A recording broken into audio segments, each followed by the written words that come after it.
Hi, I'm Ben. And I'm Josh. And this is the Bad at Magic podcast, a podcast about games, life, and other things. And welcome to episode 54. Ben, did you know that a Rubik's Cube has 54 colored squares on it? I mean, I know that 9 times 6 is 54, but I guess I'd never counted them. Boo-boo. You see, these are the kind of facts that exist in your brain, but until you think about it, you just don't know. 54 colored squares on a Rubik's Cube. Also, that 54 is the fewest points ever scored in an NBA playoff game. Total between both teams? No, that would have been awesome, but no. It was a 1998 playoff game, the Chicago Bulls versus the Utah Jazz. Chicago scored 96 and Utah scored 54. Awesome. I was a huge Bulls fan back then, so I was probably watching that game. Oh, no, wait. That would have been while I was a missionary, so probably not. That is shameful, Utah. The entire state of Utah should be ashamed of itself for that performance in 1998. New low record.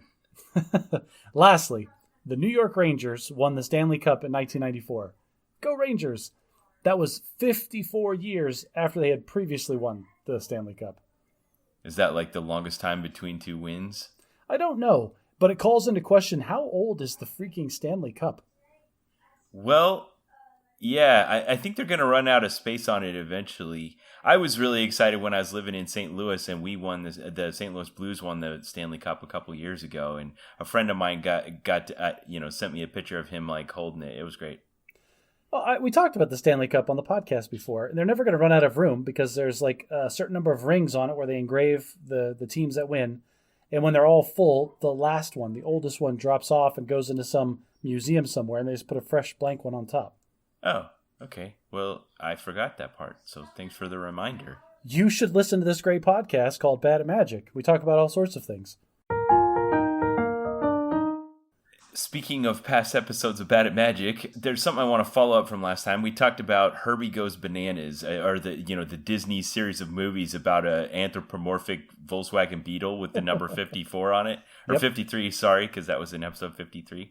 Anyway, I realized something from my childhood that I hadn't made the connection, and I got a question for you. Josh, do you have a coffee shop pseudonym? A coffee shop pseudonym? Like if you go to a place where you give them an order for something and then they ask you for your name so they can yell it out loud so you know it's your turn, what do you tell them? I used to do this. I don't do that now, but I used to do this at restaurants when I was in college and then as a younger man before I met my wife and she turned me into a person instead of an animal. What was it? I would mix it up. You just, whatever amused you at the moment. Whatever popped into my head. A lot of times it was Chuck. One time I was Duke. I tried to get like a long German surname, but they wouldn't do it. They just did like Von. Like this. Yeah. You exceeded the short-term memory register. Yeah, it's like Von Helderschmixein, and they just said Von. That's all they got from it. Yeah. See, I wanted to pick one that was close enough that they would raise an eyebrow at me and wonder if it was true or not. So I heard someone say this about I think it was on the Hello Internet podcast. They talked about having a coffee shop pseudonym because CGP Grey is notoriously reluctant to let people see his face or know his identity or those kinds of things. Mm-hmm. So he was talking about his coffee shop pseudonym, and I thought I should get one of those. So mine I picked, it just was the first thing that came to my head, is Paco.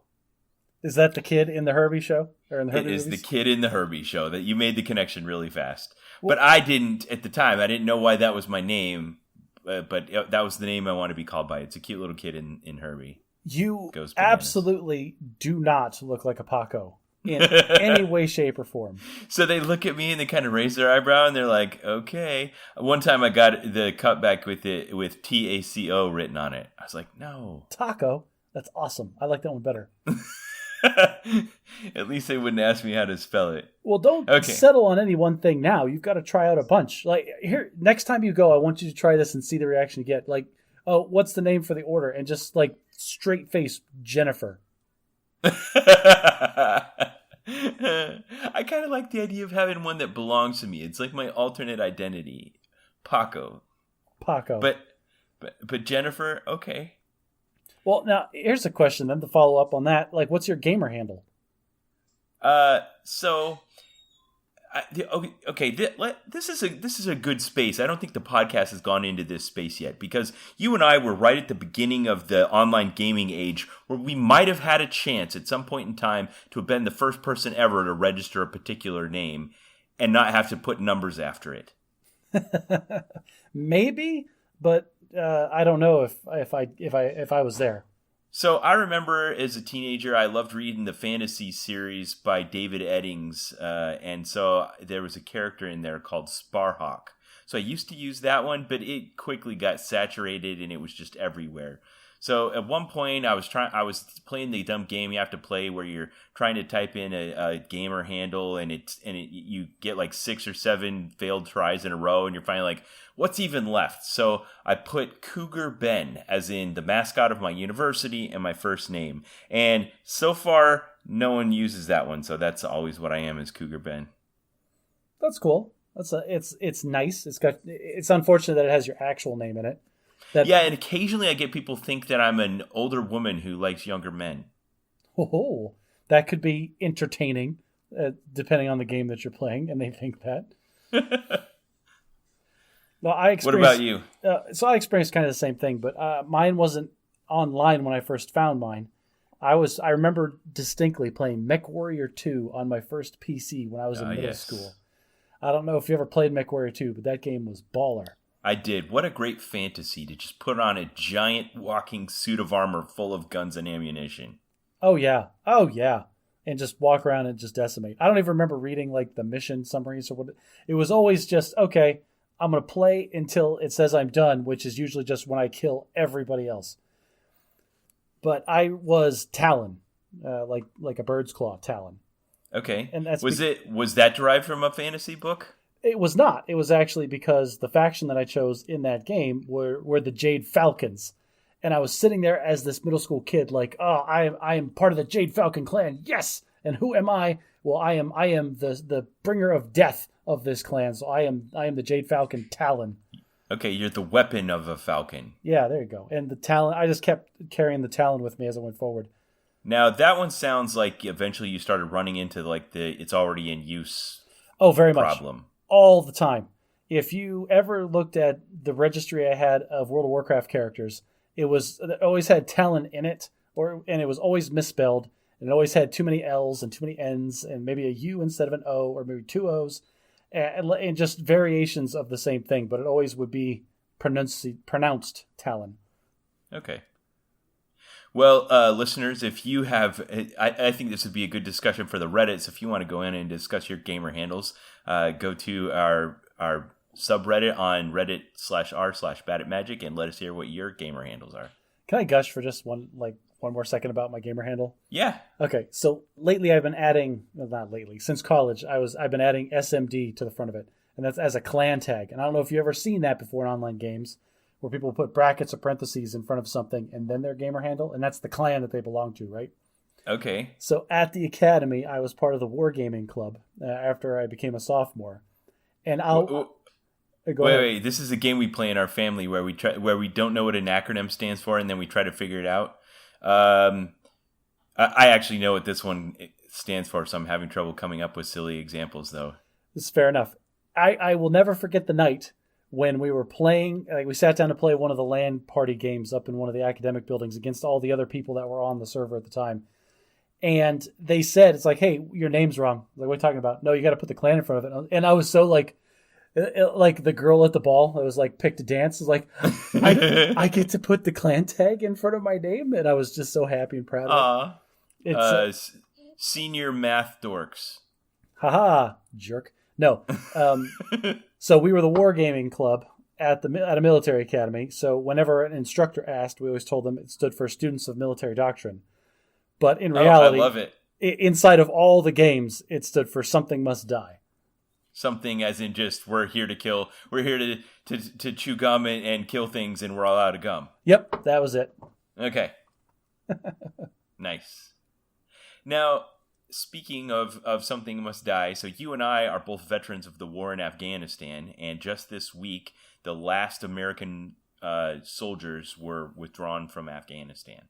And Yes. when the president gave one of his speeches kind of justifying his decision to the nation and talking about the situation, he talked about the impact that this is having on current and past members of the military who fought in Afghanistan. And I thought, I did kind of have some poignant feelings about the whole situation. What about you?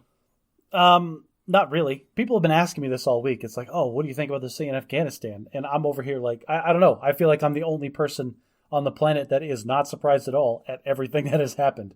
One, it's a political crapshoot for everybody that's ever been involved or said the words Afghanistan on public television, going back multiple presidencies. And the country itself is turning into this power vacuum of random organizations that all say that they're in charge now. And like, I'm just over here shrugging, like, what did we expect was going to happen? I don't think that's about not having feelings about it, though. I mean, it's just kind of the usual Josh approach to things. You're nonplussed, but you still have opinions on the issue. Okay, I think, of the two of us, you've probably killed way more people in Afghanistan than I have. Cannot confirm or deny. Yeah. But, I met people there. I wouldn't say I had any friends there, but I definitely during my 6 months there kind of developed an affinity for the people in that I overcame any mental hurdles I had about thinking them as like me in a weird kind of way. They're just people. And that's the Right. thing that everyone needs to learn. Like, just go travel and see foreign cultures. This is the thing. The Afghans are just people. They're just like everybody else. The only thing that's radically different is their history, their culture, and their society. And we went in there with this idea that we were going to supplant this 1,000 years of indoctrination and culture with, oh, well, this is way better. Just trust us. Do it this way. And we were shocked that it didn't work. Typical American audaciousness. Well, it's what do you always say? It's culture eats doctrine for breakfast. Yeah. That's exactly what happened. Like, if we were to have any chance of success at actually indoctrinating these people with any kind of different values, we would have to have been there for 2 full generations. Yeah. And we just didn't have the national willpower for that. And I don't know, a lot of the justification people are giving right now is how much, if we'd stayed longer, would the outcome have been any different? It would have to be a lot longer. My very cynical view on the whole thing is that we went in there with the intent of disrupting the entire terrorist organization that had grown up in the shadow of the Taliban with their, they were just condoned by the local government, right? So I feel like we went in there just to bomb all these terrorist organizations back into their holes after 9/11. It was just vengeance. It was just showing the world that we wouldn't be cowed by the terrorists of September 11th. Exactly. But Ben, we're not vengeful people. We're Americans. No, we're the got good a foot guys. stuck in the door. We have to maintain the moral high ground. So, okay, we just bombed a bunch of you. That's our bad. But you know what? We're going to give you the greatest gift that anyone could ever give. Democracy and freedom. Hooray! Yeah. Now you're starting to sound like Stephen Colbert. Well, intentionally. Because Yeah. it, like you said, that whole initial push into there was vengeance. And then it was all of these, oh crap, well, that's probably not the best thing for us to do from a moral standpoint in the international stage. So how do we justify us being there now? I remember thinking about this much more deeply when I was there. When I was looking around and I took rockets being shot at me and had to run into the bunker about 12.5 times while I was there. But I wasn't ever really taking effective direct fire. But, I was pondering, what are we doing here? Well, is it even possible to accomplish our objectives? And there's this huge gulf I could sense between the mission that we were given and kind of the apathy or antagonism of the actual American troops on the ground. They didn't feel camaraderie and, commonality with these people. There was just tension and frustration. Well, how are you supposed to feel camaraderie with people that you're supposed to be friendly to them, but you're still wearing body armor because they could try to kill you at any moment? That's no joke, Josh. 2 of my friends were killed, at close range by trusted Afghans while I was there. Yeah, but that's the thing. So this is the juxtaposition that these army guys were in this entire time, and it's no wonder that they come back. Not only the fact they were there for 18 months at a stretch with barely any leave to come home and see their families, but then living in this constant like, oh, you have to be their friends, but don't let them kill you, but be friendly, but don't take your body armor off, and have your gun ready, but sit down and have lunch with them, and build them schools, but don't die.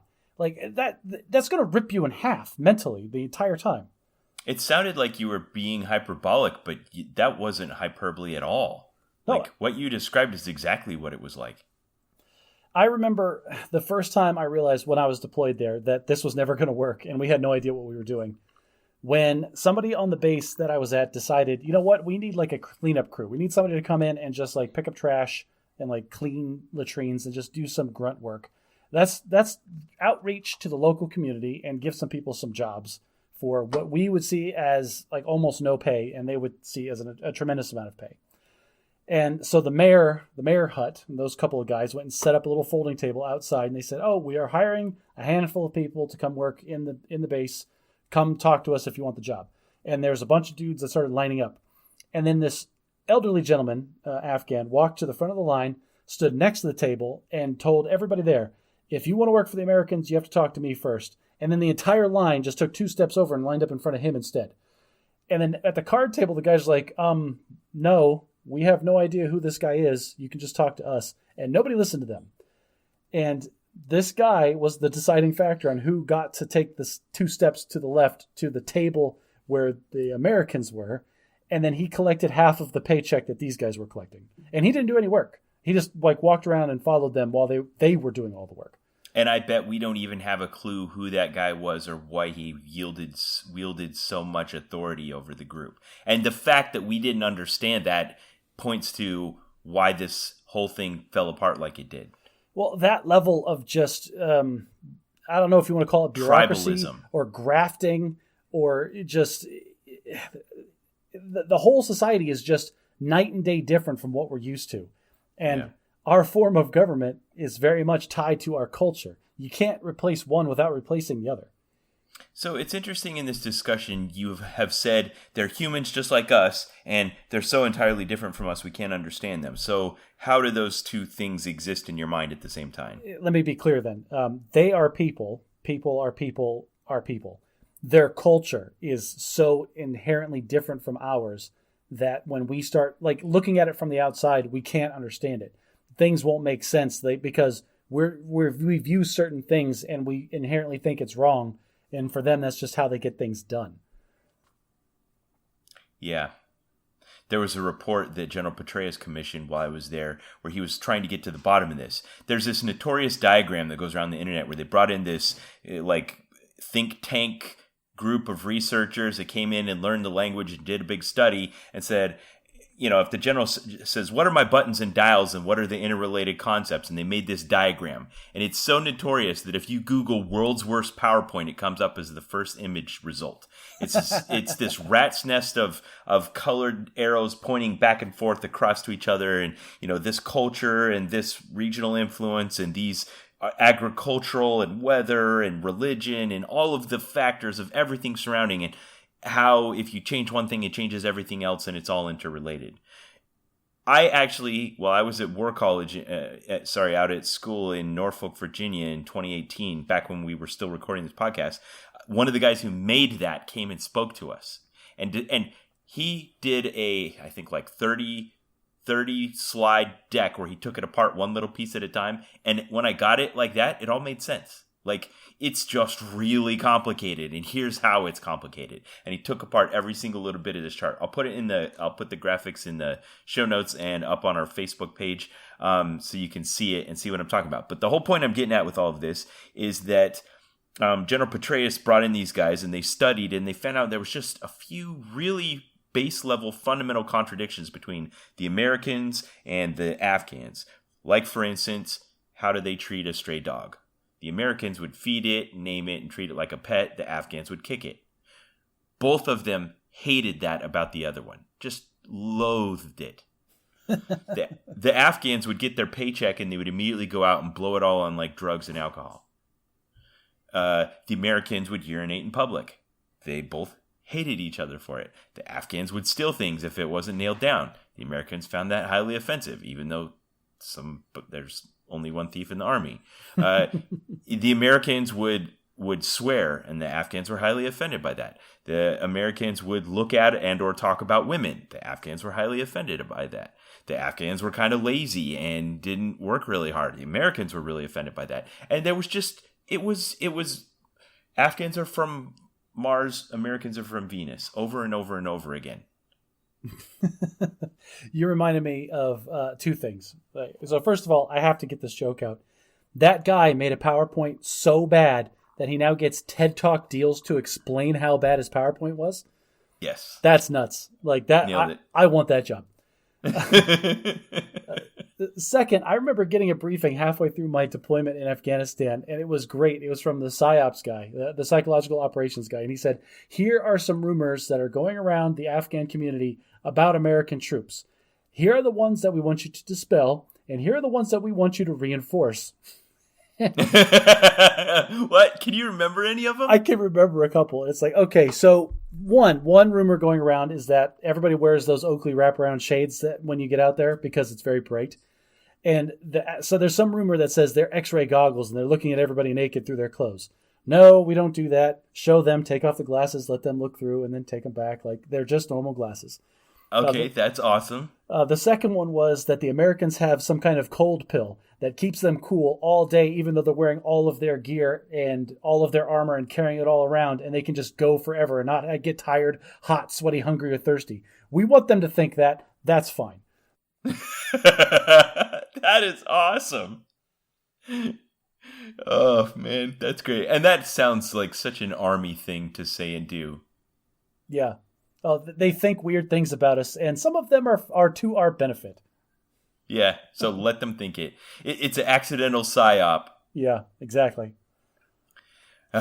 Well, you know, if all of the Monday morning quarterbacking that's going on, and there's a ton of it, nobody foresaw how fast the country would fall to the Taliban and our weapons would all fall into their hands. Because I don't think we would have left like we did if we knew how fast that was going to happen. I guarantee we knew how fast that was going to happen. No, we'd have blown everything up or something. You know, we wouldn't have just, okay, Afghan National Army, here's all the Humvees and helicopters that we promised. Cross your fingers and hope to die you're not going to give them to the Taliban as soon as we leave. Well, but at the same time, if we did put everything in a pile and blow it up right before we left, what does that say about us, our faith in the system? Okay, so you think we knew that this was going to happen and we just had to give it to them because we painted ourselves into a corner? Well, it's a game theory thing. If we leave all the assets, give the whole graph. If we leave all of the assets and everything goes according to plan, then we have supplied Afghans with much needed material. So that's a W. That's a win scenario. If we leave everything intact and the Taliban takes over, now they have a bunch of our weapons and equipment that we just gave to them. That's a loss. Okay, that's a loss scenario. If we blew everything up and everything went according to plan, now it looks like we don't trust the Afghan nation that we helped, quote unquote, build before we left. Okay, loss scenario. If we blow everything up and the Taliban comes back in, they still took over the country. We still look like losers, and we look like we knew that it was going to happen when we blew everything up before we left. Okay, so that's kind of a loss as well. That's kind of a medium one, but that's like the only win in that scenario is if we left everything intact and the government held. So we were just, you know what they always say in the military, though, right? Hope is not a strategy. Yeah. So somebody thought it was a good idea. I'm sure. Yeah. I'm sure we took and or blew up the really good stuff. No, I think we captured it, the essence of it. Listeners, if you're wondering what our perspective is, at least here, I think Josh and I kind of got it right at the beginning. That we went in immediately for vengeance and stayed for freedom and got our foot caught in the door. And it ultimately ended up in this game theory scenario where we just had to get out and did the best we could. And yeah, it went badly, but we didn't really have any other choice. It's a lot like what happens when you get stuck in a conversation with the local elder.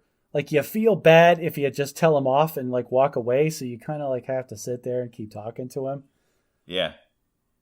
I'm sorry, that was a joke. You're taking this very seriously. Oh, I thought you were saying you actually did this. I was trying to imagine you. Did you use a translator? Oh no, no, I'm not. Not You an didn't Afghan mean elder. You didn't mean tribal elder in a village. You meant Mormon missionaries. Yes, I did. That's exactly what I meant. Okay, joke received. Oh gosh, because it fell so flat. I was like, oh geez, that did not Well, land well at local all. elder. Okay, now I'm wondering what our listeners thought. I'm assuming they thought like I did when you said local elder. You meant tribal person in Afghanistan. No, I'm sorry. I meant LDS missionary. Like Okay. I need to be more clear with my verbiage. Sorry. Well, Josh, this week I made a return to in-person Magic. So I haven't played in-person Magic in like a year and a half, and I gotta say the magic is still there. But roll credits. That's it, everybody. Thanks. Tip your waitresses. We'll be here all week. I still get a thrill playing in-person Magic that I don't get playing online. The last time I played in-person Magic, Ben, was with you when we first did this podcast. Wow. Holy cow. It's been a minute. Okay, so this feeling I got reminded me of something. It reminded me of this interview I heard with Tom Brady, the NFL football player who won the Super Bowl with the Tampa Bay Buccaneers last year, who had a historic career with the New England Patriots and just refuses to hang it up. And somebody was asking him, like, Tom, you've had an unparalleled career. Why don't you just hang it up like everybody does your age? Just do commercials and live Lux for the rest of your life. And he proceeded to explain that basically there's no substitute for the game of football in his life. And he kind of talked about a few things, but I realized it really is kind of singular. There aren't things in our life like this. And he described, like, for instance, when it's late in the game and you're coming from behind and you're winning and you're running up and down the sideline and you're shouting and your hands are in the air and you're pumping people up and you're looking them in the eye and the crowd cheers and stuff. And I think, man, I don't have anything like that in my life, like not even close. And if he just hangs up his, his cleats and helmet and stops, I mean, there's nothing in life that compares to that. Most likely no. Well, we could come up with some fringe scenarios, but you're right. I mean, being a professional athlete seems to be a pretty unique thing in existence today. But when I play Magic in person, I get a little bit of that. Not a lot, but just a little bit. Like, well, it doesn't even have to, that I don't get anywhere else. Well, it doesn't have to be what Tom Brady said, but like what you said there at the beginning is that it's a totally unique experience that you don't get any other time in your life. That is Magic. Going to a giant tournament with all these people and playing a game and having these shared experiences. You sit across from somebody you have never met in your life. You can both complain and sympathize about Mana Screw every time, no problem. Yeah. And there's the camaraderie piece, but then there's also the like, I am going to grind this guy into the dirt. That I got that little bit of edge to me where I'm feeling really competitive. Not like where I'm going to rules lawyer them or be the sourpuss on the other side of the table that won't answer cordial questions. No, I have to be that guy for you because you don't know the rules well enough, apparently. Okay, so there's a couple other things I want to talk about with that. One is that I went up to the counter to register for the event, and I tried to give them my DCI number, which stands for Duelist Convocation International. It's a really old legacy thing related to Magic that has a long story behind it that I don't know. But basically, there's like this independent organization that they use for tracking your performance in the Magic casual and basically organized play. Well, and I think they've completely stopped using it. They've stopped using it? Yes. Oh, this is news to me. What do they do now? So they're like, do you have MTG Companion? I'm like, what's that? They're like, it's an app on your phone that's tied to your Wizards account that's associated with your email address. It's not necessarily associated with your DCI number at all. That's kind of been abandoned. So I installed this app on my phone, and then when you go to register an event, they just have a code. You put in your phone, they approve that you've paid, and then it puts you into this pool where there's a two-way communication between their event reporter and your device happening. And it is so great, Josh. Technology wins again. Oh my gosh. Remember how when a round was started, everybody would have to go huddle around a piece of paper and, squint and try to figure out what table number? No. Now you get a notification in your pocket of who your opponent is. That's awesome. And then you put the result directly into the app on your phone and it goes into the system. That's cool. And I'm sure there's some kind of dispute system where if one guy tries to get in there and say, oh, I won, but he didn't. Right. So there's administrative control over it, but you also then while you're during the round, you can go in and see your statistics and all of the other players. It has a life counter. It has a card database that's actually pretty good. It's the best card database I've seen Wizards put out. So anyway, MTG Companion, first time I'd used it. Every time I've used it, other than the fact that I wanted to do a few more things, it's great. I love it. I can't wait to do a big tournament where you don't have to do that thing at the beginning of every round where you go huddle around a board and try to figure out where your next round's going to be.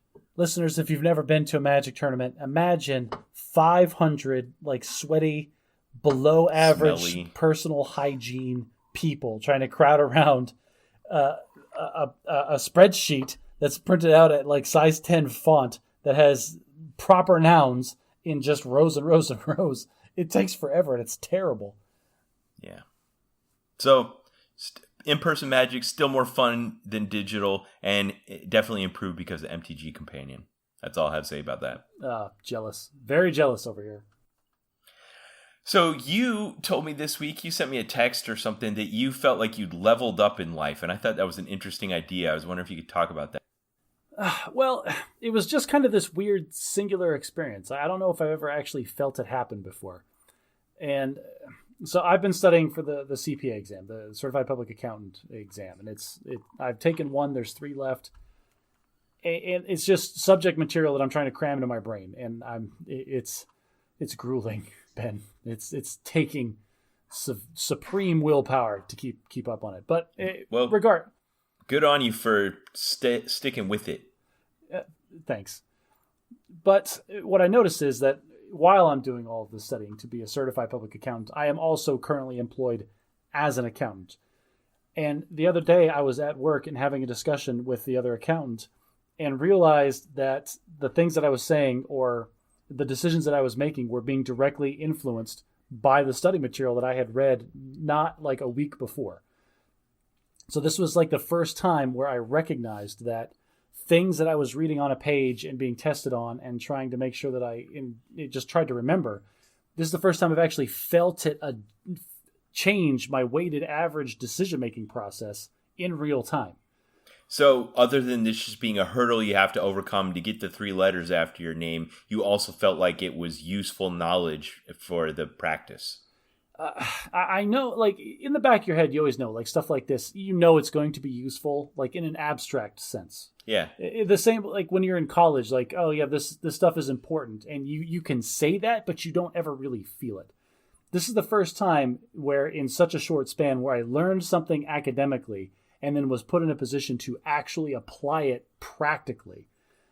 And it was just a unique feeling to be like, holy crap, this decision that I just made in my head was influenced by this material that I just read recently. And it was, like I said, it was a singularly unique experience in that I've never actually felt learning apply itself in my brain or click into place or adjust the mechanics of my decision-making process in real time like that. That's good to know because for me, I have a heuristic in my mind that when I see that someone else has one of those certifications, I assume that means they have some kind of professional knowledge that they're able to apply to my situation. Like if I go to auto mechanic and they have one of those, CSE gears up on the wall, I think this person has done some kind of formal education that shows they know how to follow logical process and good engineering to fix my car.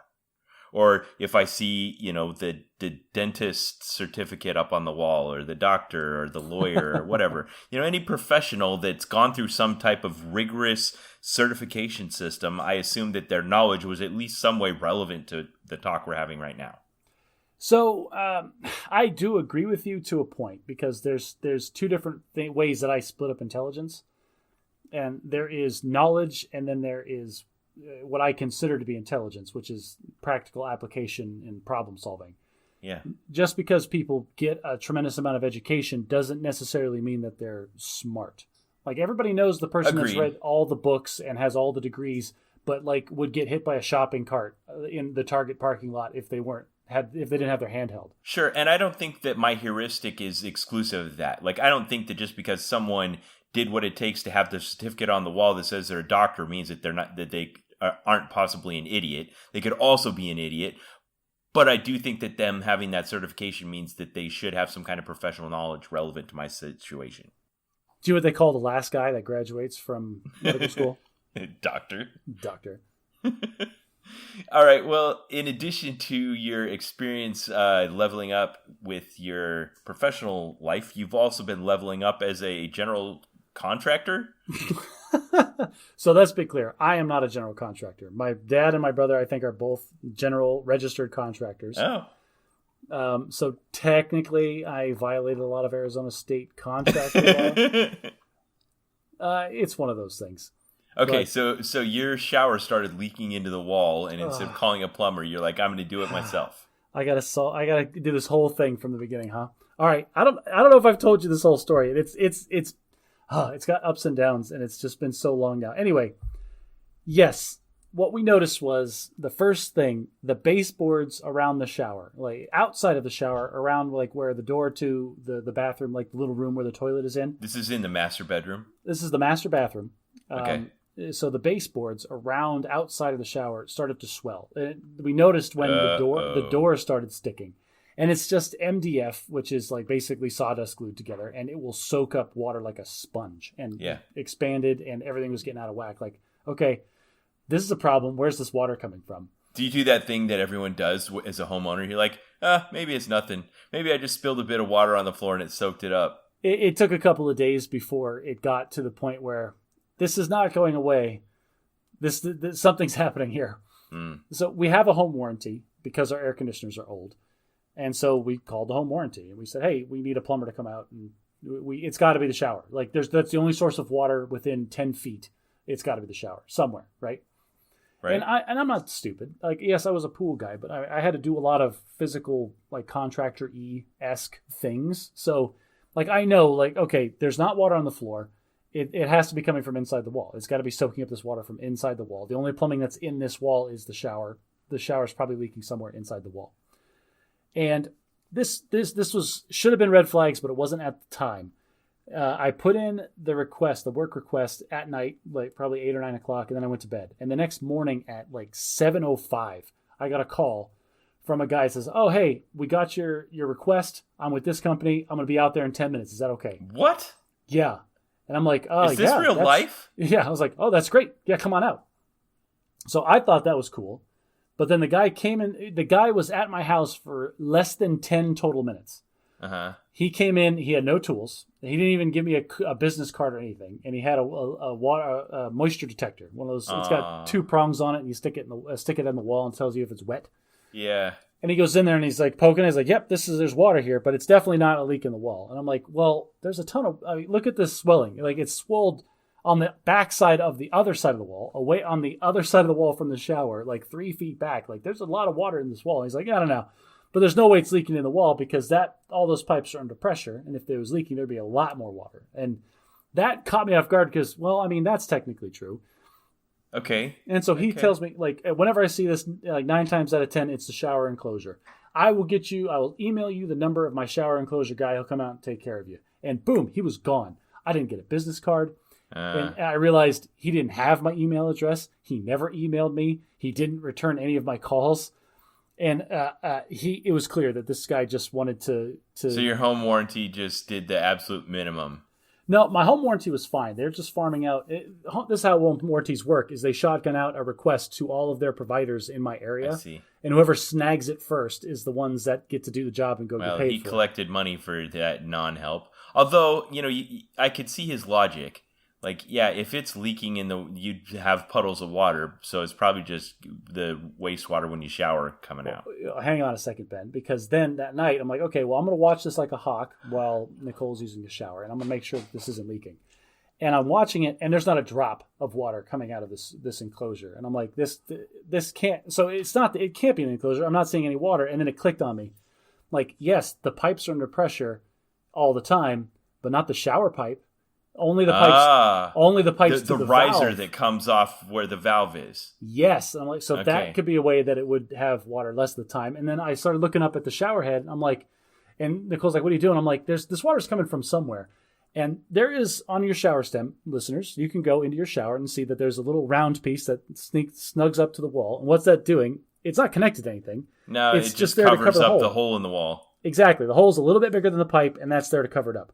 It's not connected to anything. It's just a friction mount. You can slide it to look in there. And that's what I did. I grabbed that friction-mounted little flange and pulled gently, and the entire pipe that the shower head was attached to snapped off in my hand. Oh, and, no. And so I started, I do the thing that you do where I just, try to jam it back into place. Like, turn it off, turn it off, turn it off. So anyway. Yeah. Somebody shook up a champagne bottle and handed it to you. Yeah, it was just one of those 2 seconds of panic. There's water everywhere. But I called the home warranty the next day and they gave me are you sure you want a second opinion to come out? Because if it's not the thing that you say it is, I'm like, listen, I could tell the guy the freaking parts that he needs to bring to fix this problem. And I also told them, don't pay the previous guy. He totally gypped me and he's gypping you. So be aware. I don't know if that went anywhere. I'm not running it to ground. I don't care. The other plumber came out, saw the problem, was like, oh yeah, here's your problem right here. I'm like, thank you. Fixed it. He was at my house for probably 20 minutes and did everything he was supposed to do. Got the hole in the wall, replaced the part. Everything was working great.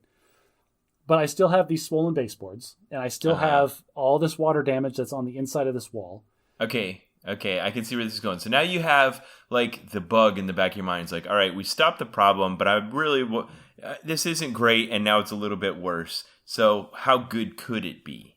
I am required at this point to tear out the bottom 18 inches of drywall and the door jamb and the baseboards on the backside, all the way around. Everything that this water got into. And there's probably mold on the inside of the wall because who knows how long it's been dripping. And it just got to that point where I looked at my wife and I'm like, I'm going to be doing some demo work anyway. Do we want to just do the thing that we've been talking about where we tear this whole thing out and put in the walk-in shower that we've always wanted? And well, she gave the green light. And so we decided that's what we're going to do. And so then I started doing the thing that I do. And whereas I started researching every single step of this process to make sure that I got it all straight in my head. And so I don't know how much detail we want to go into that, but no. So long story short, you planned out a walk-in enclosure with custom glass sides, or did you buy a prefab? Oh, neither. So the glass was too expensive. We didn't want to waste the money on it. We stripped out the tub and the shower where it currently is. We cut a little bit of the tile that's on the floor to make the space a little bit bigger. We built a custom frame for the wall that's going to be the one side of the walk-in enclosure. I replaced all of the plumbing with new valves and new shower heads. I'm installing 2 extra shower heads, which is going to be awesome. Oh, man. Jealous. So, I'm 6'4", and that standard shower head with the arm that comes down sprays me right in my sternum. And I always have to duck, and I hit my head on the shower head if I have soap in my hair. Yeah. And I said, you know what? If I'm doing this, I'm doing it right. So Ben, we have the standard shower head where my wife is going to get her shower. Then we're installing a hand shower off to the side, lower, just because that'll be nice to have. And then me, on the other wall, I put it 9 feet in the air. And I got an 18-inch pipe that comes off it and a giant rain shower. It's going to come straight down from the heavens onto me, and it's going to be wonderful. That sounds great. No prefab shower floor because they're too expensive. So right now in the house, there is the first layer of sloped concrete that I installed today is curing. So tomorrow I can put in the second layer and all the waterproofing. All of this custom from scratch with the help of my registered contractor brother and dad. Thank you both for your consultations. Okay, that covers the cognitive gap I was having. Because for me, I hear all this stuff. I think, yeah, I could invest all this time watching YouTube videos and checking out books from the library or whatever it is I need to figure out how to do this stuff. But the thing I'm not satisfied with is the learning mistakes of doing it the first time. I don't want those incorporated into my design, and I don't want to have to start over. Because I always do this. Whenever I do something new like that, I get it, but I have to buy the tools I don't have and do the things I've never done before and make the noob mistakes that you are going to make no matter what the first time you do something. And I'd rather just pay someone else to do it that's already made their mistakes and can overcome all that. So if we were to hire a contractor to do what I'm doing here, it would cost us probably at least $10,000. Right. And we're getting away with it for about a third of that. Wow. All right. Well, so then the question is, if you have the slack, is the opportunity cost of the extra time you spend and those little mistakes and stuff like that worth that $6,000? So one, yes, of course it is. It's $6,000. Good Lord, opportunity cost. But second, I'm a little unique in this way. Whenever like little imperfections like that creep into my life, I don't see them as imperfections. I see them as personality. For example, you remember back when I was a single lieutenant, I had that black Mustang. Yeah. Okay, so there was one. That was my Mustang for 6 months. Well, there you go. Did you notice that there was like a yellowish scrape on one side? Maybe. It's no longer in my mind. It was What happened? What happened was I was driving into my apartment complex and I was trying to tailgate the guy in front of me, but he went a little too slow. And so the gate started shutting on my car and I was like, no, don't hit my car. And I put it in reverse, but I didn't turn the wheel enough. And I kind of scraped one of those yellow concrete pillars that they put to protect like the dialing thing. Yeah. And so there was this minor yellow scrape on the side of my car, and I apologized to my car because that was my bad. But at the same time, car. I never stressed about it. I never like even had it looked at to be fixed. It's just like, well, that was a thing that happened, and now it is a part of history, and there it is on my car. Huh. That's an interesting philosophy. I like that. So do you have any of those yet for your new shower? Not yet. Good Lord, knock on wood. No, I haven't screwed anything up that I am aware of so far. I just put in the first layer of pitch, and I didn't have. I'm sure I did that wrong, but it looks good. Everything's fine. Nothing's broken. Okay. All right. Well, I want photos when it's all done, and we'll put them up so listeners can hear now that we've brought them in on all of this. I do everything myself. Listeners, there's nothing that you can't do without a bunch of YouTube tutorials. It's totally fine. Yeah. Now, I'm in my mid-40s, and I've been having a couple of milestones lately that you don't look forward to or hope for, but you know are going to come, where you start to have those things that happen where you feel old, like you need more sleep than you used to. And this week I had the proverbial, I threw my back out. Now, this is something that you hear about as a kid, like your whole life, and you have a vague idea in your mind of what it means, but you don't really know what it means. You'll never know what it means until it actually happens to you. And this week it happened to me. I don't know what, I was working in the yard or something like that. The next morning I tried to get out of bed and I couldn't even move. The pain was so bad. I called the doctor. I wore the patch. I took some pills, and it's been like a week and a half, and it still hurts really bad, and it just makes me feel so old. Now I'm scared. I think I did it moving the trampoline when I was mowing the lawn, but it didn't hurt immediately. It snuck up on me the next day, and now I'm like, what can't I do? This weekend there was a whole crew, and my kids went with them down to New Orleans to help with the relief for Hurricane Ida, and I would normally be all over something like that. I can't go. My back hurts. And I'm afraid that if I go down and try to help, pick up dead limbs that have fallen over on people's houses or whatever, I'd throw it out so bad I couldn't even move. Ben, let me put your mind at ease for this. How many of your kids went down to help with the hurricane? 2. You've contributed enough to the cleanup for Hurricane Ida. I do feel like raising good kids that are willing to go help out with hurricane relief somehow feels like an indirect contribution to society in the same way that being a communications officer helps blow up bad guys. Let us not equate those because in the military profession, we took direct credit for that. Listen, I made sure the general got his email. I killed 700 people like myself because of those emails. That's not how it works. You get to claim at least, I'd say, 5% of your kid's effort, I think. But Josh, that was not the biggest old person milestone that happened to me this week. Okay. What was the biggest old person milestone? I just found out that I'm going to be a grandfather. Congratulations. Well, that didn't take long. I'm sure it's well documented on this podcast that you predicted that it wouldn't take long. And I think I may have been, no, it's going to be a while. So, yeah, it's soon. It's coming up. I feel like we could probably backtrack this to the honeymoon night, but that we don't have to get that crass about it. Just congratulations. Yes, you are. Yay. I don't know. I'm so excited. It's going to be great. I don't know if I can be friends with a grandfather. That makes me feel old. That also has been said on the podcast before. But, that makes me feel old by association. That's ridiculous. I know, and I think I've heard my dad say, I don't feel so old being a grandfather, but then I look over and realize I'm married to a grandmother.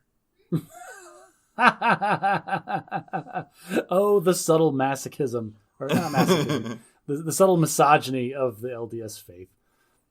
Yeah. And I'm probably misattributing that quote. I don't know who I've heard actually say that. I should have been more anonymous about it, because that's not the kind of thing my dad would say.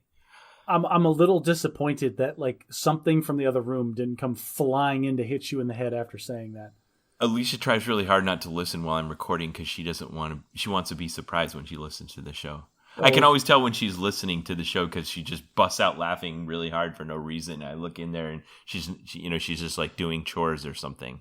Excellent. Has headphones on. Well, when you're randomly doing something after we've published this episode, and she throws something at you from like another room, send me a text message because I'll know which part of the podcast he's listening to. Yeah, I'm old because I'm married to a grandmother. I want to give a quick Ben versus bureaucracy this week because, like I mentioned, I think on the last episode, I went out and bought a truck, and little did I know that I'd made a kind of a fatal error. And yet another impact of COVID and other weird things that are happening in the world right now. The used car market is really terrible right now. Like, it is not a good time to buy a used car. Yes, I'm aware of that. I got an excellent trade-in for my truck. Yeah, so I got this truck, and I feel like I got a pretty good deal on it, but I still paid way more than I wanted to. But I was only able to find it in Dallas, which is 3.5 hours from here. I couldn't find anything in the local area that was just the right price point and features and year and mileage and status. So I bought this car in Dallas, and they drove it over, and I didn't do all the research that you probably do automatically of like what all the documentation and paperwork I have to go through to get it registered in the state where I live. Okay. So I thought the price I paid for it was final, but I was a Louisiana resident buying a car in Texas, and they sent it to me without sales tax that was now on postponement until I go into the Louisiana DMV and try to register the car. Okay. So because of COVID right now, they're still at the DMV, they're still taking appointments instead of letting you come in person. But there's only one in all of the area I'm in, one DMV. And then they have these satellite ones that can only do like, they're contractors that can do like a subset of the services. Right. So there's one really close to me, and I went to that one. So I made an appointment, I went in there. But because they're a contractor, they aren't doing like the regular DMV where they have a cranky old lady sitting at the door and goes, "Do you have an appointment?" And if you don't, she kicks you out. Well, at the contractor place, if you come in and you don't have an appointment, they let you sign up anyway. So I happened to go on a day when it was just packed. And I had the title that had finally come in the mail and my paperwork. And I went in like on the way home from work. So I was in my military uniform. And I went in and signed into their little like iPad they had that lets you put in your name. And then it puts it up on the screen, hopefully. But I wasn't even on the screen yet. So I sat down, I was messing around on my phone, and I fell asleep, and I woke up, and I had like 5% battery life left. I was like, You fell asleep in the DMV? I was there for 2 hours before my name came up on the board. All right, that needs to be part of your getting old. Like, you fell asleep in a public place unashamedly. In uniform. So I wake up and I needed to do something on my phone then, and then like it ran out of battery. Like, this hasn't happened to me in a long time, and I think there's another reason that I don't want to talk about right now. And it ran out so much that it like shut down. I was like, oh crap. Well, I shouldn't need it for this. Foreboding. And I stuffed it in my pocket. So I'm sitting there, and my name finally comes up on the board after 2 hours, like literally 2 hours. And then the guy in front of me in line that's being helped at the window, she asks him for the fee. And I look over, and on the counter, there's a sign that says cash only. It has, I don't know why, but they only take cash. They've got an ATM in the back of the room, but he does the pat down, doesn't have the cash for the transaction. I'm thinking, this guy's not going to be done until he completes his transaction, and I'm waiting. So, and I could just see he was distressed. Like, he was distressed. So he goes over, he tries the ATM. It doesn't work for whatever reason. I'm not assuming a reason. He goes back up to the window, and they're trying to negotiate what to do now with his transaction because he waited 2 hours, got to the window, couldn't get the money, and now what? Because he doesn't have the cash. I mean, yeah, there's a sign there that says cash only. Yeah, so I walk up to him, I put my hand on my shoulder, and I said, "Hey, man, how much do you need?" And he says, it's $40. So I open up my wallet and I hand him $40. And he's like, thanks, man. And he says something about like, oh, I'll pay you back or whatever. And I'm just not worried about it. Like, I go back and sit back down. They finish the transaction. He leaves. I go up to the window and start my transaction. She takes my title. She takes my paperwork. Luckily, I have everything. She starts typing it into the system. And she goes, all right, that'll be $1,495. Excuse me? Pardon? Like, I'm sorry. This is incorrect. I am not buying the car. I already have the car. Like that's a mistake. I'm sorry. So I talked to her a little bit, and she explains to me that because I bought the car in Texas, and she shows me in my contract that I brought in, that I didn't pay sales tax on it. So I'm now paying at the window for $1,500 for a transaction I thought was already completed. That was not in the budget. I don't know. Cash only. Do you accept nickels? Yes, cash only. So I go. So I turn around. I'm like, well, I'm obviously not carrying $1,500 in cash at the moment. Yeah. So she's like, well, the ATM's right there. Did some friendly old person come up behind you and put his hand on your shoulder and say, don't worry, buddy, I got this? No, but now I'm $40 poorer, so that I have to include that in how much cash I need to take out of the ATM. So I turn around and go back to the ATM, and as I'm headed back, one of the other DMV employees shouts, you can only take out 200 at a time.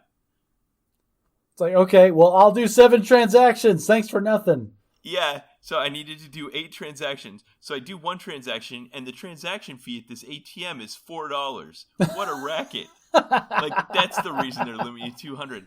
So I do it twice, and I'm holding a stack of 20s, and then I try to do it again, and I've reached my daily ATM limit fee. So then I reach in my pocket to call the bank. And you can't because your phone's dead. And my phone's dead because I've been in the DMV for 2 hours. And I look at my watch, and they close in 5 minutes, and they're going to lock the door. All right. This was a slow burn of a story, but like all of these things collided at just the right moment to be just so terrible. Yeah. So I go up to the window. I'm like, I'm going to have to get it. And then someone else shows up, and he's the friend of the guy that I'd given the money to. And he's like, here, buddy, you can use my phone. I'm like, yeah, that's cool, man. But like, I have an app on my phone, and I can approve it myself without having to wait for this. So I'm going to go out to my car. I'm going to plug my phone in, charge it up, go on the app, and change my ATM limit so that I can take out the cash and pay for the transaction. But thank you very much. So I went out in the car, and I plugged my phone in, and it felt like it took forever. Where where it shows the icon on the screen that it's getting juice, but it hasn't powered up yet. It doesn't power on immediately. Yeah, you were on a ticking clock. They're going to lock that door with or without you. Like, and they're going to lock the door. So I'm sitting there, thinking they're going to lock the door any second, and I'm sitting there kind of stewing and waiting. And then the guy that I'd given the $40 to comes up, and he taps on my window, and I roll down the window, and he hands me the money. Oh, that's nice of him. Yeah, so that was happy. Then my phone came back on, and I increased my limit to $1,600. And I went back in, and I start doing the ATM dance. And this is a stupid ATM because it's how it is. It's a chip ATM. So you have to put your card in, and then it locks. And then you type in your PIN, and then it takes you to the main menu, and then you have to tell it you don't want to check your balance, and then you have to tell it you want to withdraw, and then you have to tell it from checking, and then you have to tell it $200, which is the maximum amount you can take out of that, and then you have to say you approve the $4 fee, then it makes you take your card out, and then it gives you the money, and then you can do it again. And I had to do that 6 more times.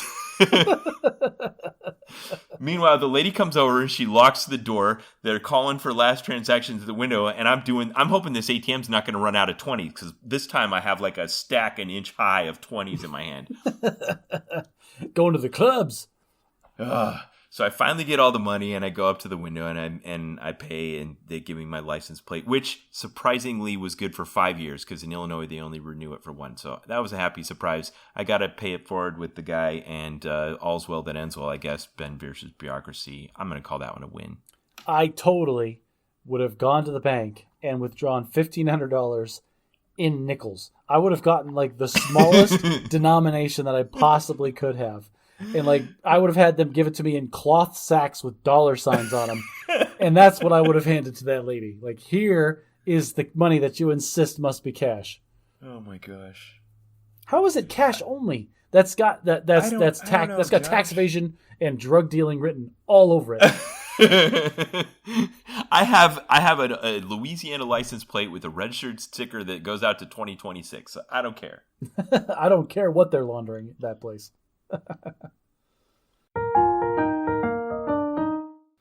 It is time for Bad at Logic. So we are bad at logic. This week, it is my turn to come up with a logical fallacy, and I've chosen ad hominem. Ooh, explain ad hominem to us, Ben. Ad hominem is attacking your opponent's character or personal traits in an attempt to undermine their argument. Oh, Ben, you're so backwards and don't even understand the real world. How can you even explain this to us? That doesn't make any sense. That was a great example, and this is a logical fallacy. And it's so tempting because, you want to be able to discredit someone like you might in a courtroom because they're of poor character or even something unrelated completely. But it's a logical fallacy. You should be able to engage on an argument or a debate based on the facts of the matter at hand and not by attacking someone's character or unrelated things about that person. Ben, I am never going to accept any scientific evidence from anyone that is shorter than me. That's just not a thing. Wow. What a position to be in. I've never believed that Fauci character. He can spout his degrees all day. He's only 5'0". He can't possibly be right. Yeah, Randy Newman made that ironic song, Short People. I actually can't knock on short people because my wife is less than average height. I'll put it that way. Yeah, and she puts you in your place all the time. Oh, yes. If I ever feel like I'm taller than her, she knocks the pedestal out from under me until I'm no longer. So, for Bad at English this week, the term I spoke was something I sent to you this week and realized wasn't on my list, and it is bully. But not bully as in someone who's picking on you, but bully as in very good, excellent. Yes, it's just an exclamation of joy, and I've heard this before, and you see it on TV. It's always the standard, stereotypical Englishman who says something like that, and it's only ever in context, so you immediately know what it is. Bully! Right. Good for you. Now, this is interesting because recently it's fallen out of favor, and it gets frequently used in the phrase bully for you, which is most often used in a sarcastic or sardonic way. Hey, Ben, I finished remodeling my shower this week. I finally did it after all this time. Yeah, bully for you, Josh. Mine still sucks.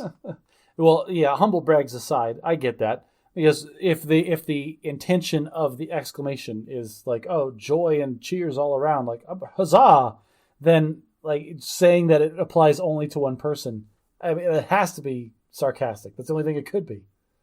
Now, this is one of those interesting words that has reversed in meaning. The word bully as an adjective dates back to the 16th century, and back then it meant an excellent person. But now it means someone who picks on people. So I couldn't find a good, reliable explanation for why that happened. Oh, because anybody that would be a bully back in the 1600s was probably nobility, and they were probably the modern definition of bullies. So it just makes sense that it transitions that way. Interesting. All right, so that's our Bad at English this week. Well, before we get off of bully, how do you feel about the modern colloquialism for bully? Man, I there's so much I think about when I think about the phrase bully. There was this weird transformation that happened between our childhood and our children's childhood, where instead of bullying being acceptable hazing, it actually became unacceptable. Yes, it made this transition from something that everybody basically experiences as part of their childhood to something that we need to shelter our children from. And I think that speaks poorly for our generation.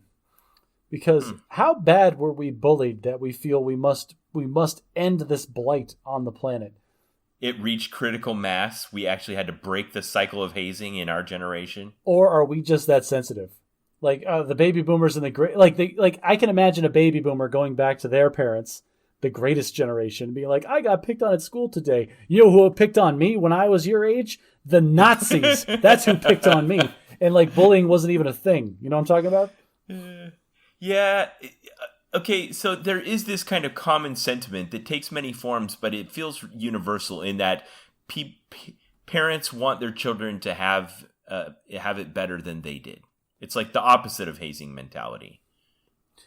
So I agree with you, but at the same token, I feel like there was a stage where I was bullied in middle school, and it was a very formative time of my life where I made some concrete decisions on how I wanted to handle problems and the kind of person that I wanted to be. And for better or for worse, it really made me reflect on some deeper issues in my life. And yeah, looking back, it sucked at the time. But from the hindsight perspective, part of who I am now is because I was bullied when I was a kid. But one of the reasons that I'm so willing to draw that fiery sword of justice and fight for it is because I was picked on as a kid for no other reason than I was smaller than said bully. There's a phrase we used to say, I don't know if it's fallen out of favor, of that which doesn't kill you makes you stronger. And that's only true up to a point. I mean, there are things that will maim you, cripple you for life. Yes, chicks dig scars, but psychological wounds. And you know what? I will say, it is a difference in kind nowadays than it was when we were kids. Because when we were kids, there was no social media. You only had to deal with the bully when you physically saw the bully. Now kids today can get bullied to a degree that just exceeds anything our lives were capable of back then. Yes, they could be bullied 24/7, regardless of geographic disposition. Yeah. So maybe that's the reason it transitioned, and maybe that's the reason we're so overly sensitive, is that we just have more access to people being jerks to each other. That's bleak. Well, hi, I'm Josh. Have you met me?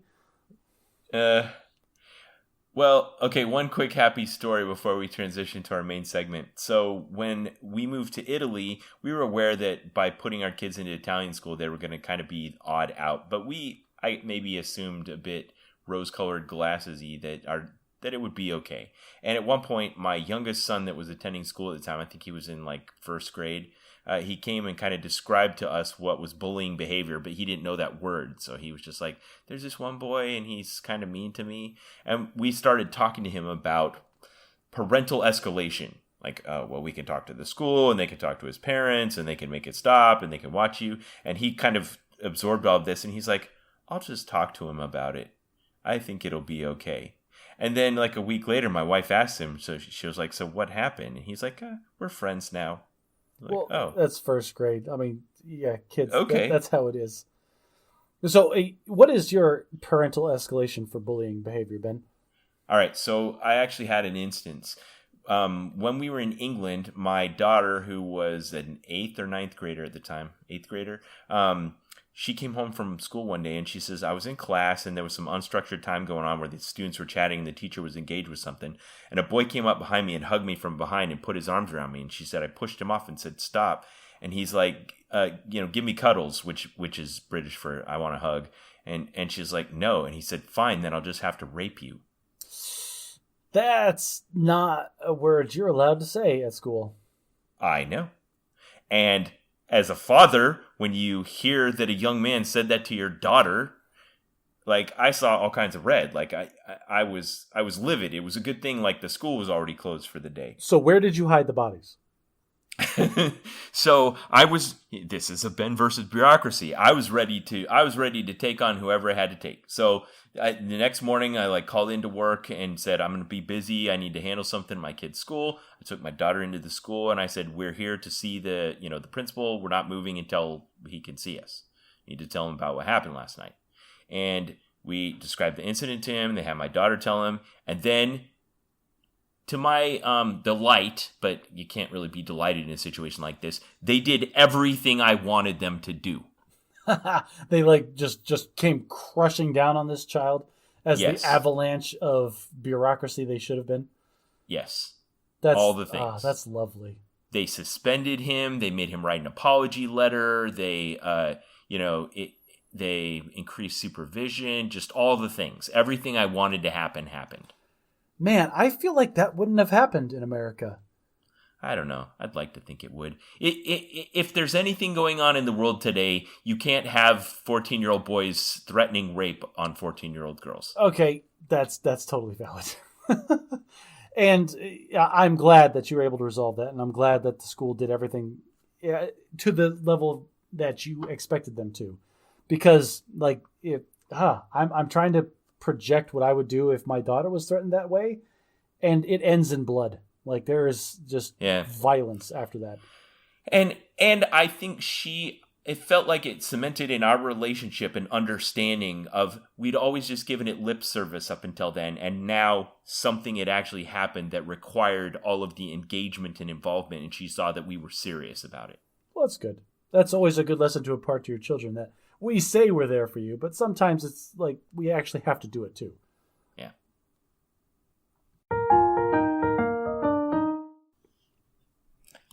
All right.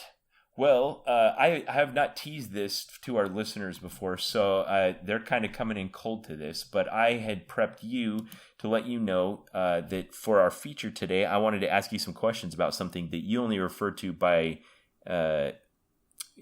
with vague terminology, and I want to plumb the depths and see and interview you on what you call your journey of faith. Wow! And if listeners, you have sensed me trying to drag out the previous segments of this podcast, that may or may not be related to the topic we're discussing today.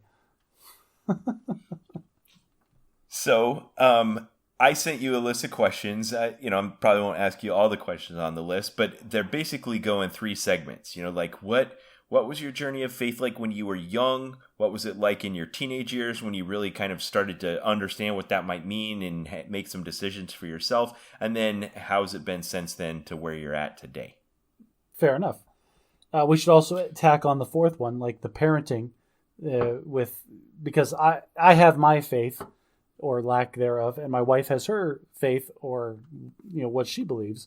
And they don't line up. They don't coincide. They are different. And so there's a parenting aspect to that, too, that we can talk about if you want. Yes, very good. And I did ask some questions about that as well. Okay, so what is the earliest that you can remember grappling with the idea of God? The earliest has to be, and not me personally grappling with the idea, but in elementary school.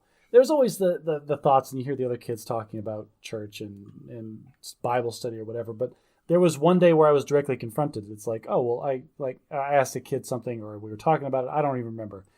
But the question was asked to me, it's like, what, you don't go to church? And then I said, well, no. And then because I didn't, and I never had, and it was never even discussed. And so I thought that was normal. But then when the vast majority of the other children within earshot turned and looked at me like I was a weirdo, I thought to myself, maybe this is something that I'm the one that's a little strange here. Did you know how old you were? It had to be 4th or 5th grade. So it was fairly early. Okay. It was definitely elementary school. That's an interesting moment. They portrayed those really well a couple of times in the movie Mean Girls, where like she had this really weird upbringing that was kind of outside the norm, but she thought it was normal, and then had this recalibration moment where she found out that her experience was actually the weird one, and and she was the one that wasn't like everyone else. Right, and you don't know those, and they don't get brought up frequently, so it's just something that happens. Anyway, I do remember asking my parents that night, like, hey, so all these kids go talking about church and Bible school and things, and we don't do that. What's the deal there? And obviously those weren't the words I used because I was not nearly that articulate as a child. And why don't we go to church or something like that? Something of that nature. And just like a kid, I'm sure my parents, I remember them sitting down and being very serious and discussing it with me. And I don't remember hardly anything what they said. Because, again, I was a kid and my brain was probably elsewhere already by the time they were done talking. Yeah. But the gist of it was basically that people can believe whatever they want to believe, and we just don't do that. Okay.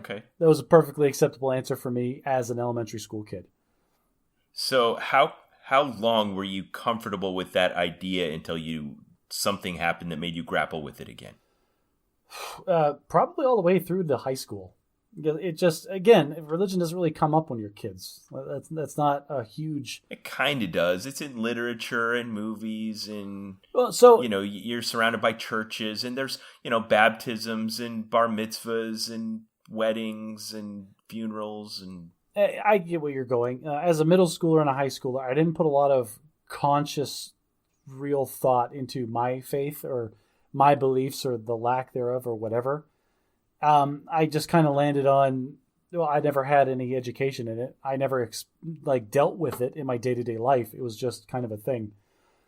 I do remember at football learning the Lord's Prayer, the standard canned thing, because the coaches made us say that before we'd go out on the field. Really? In a public high school? In a public high school, yeah.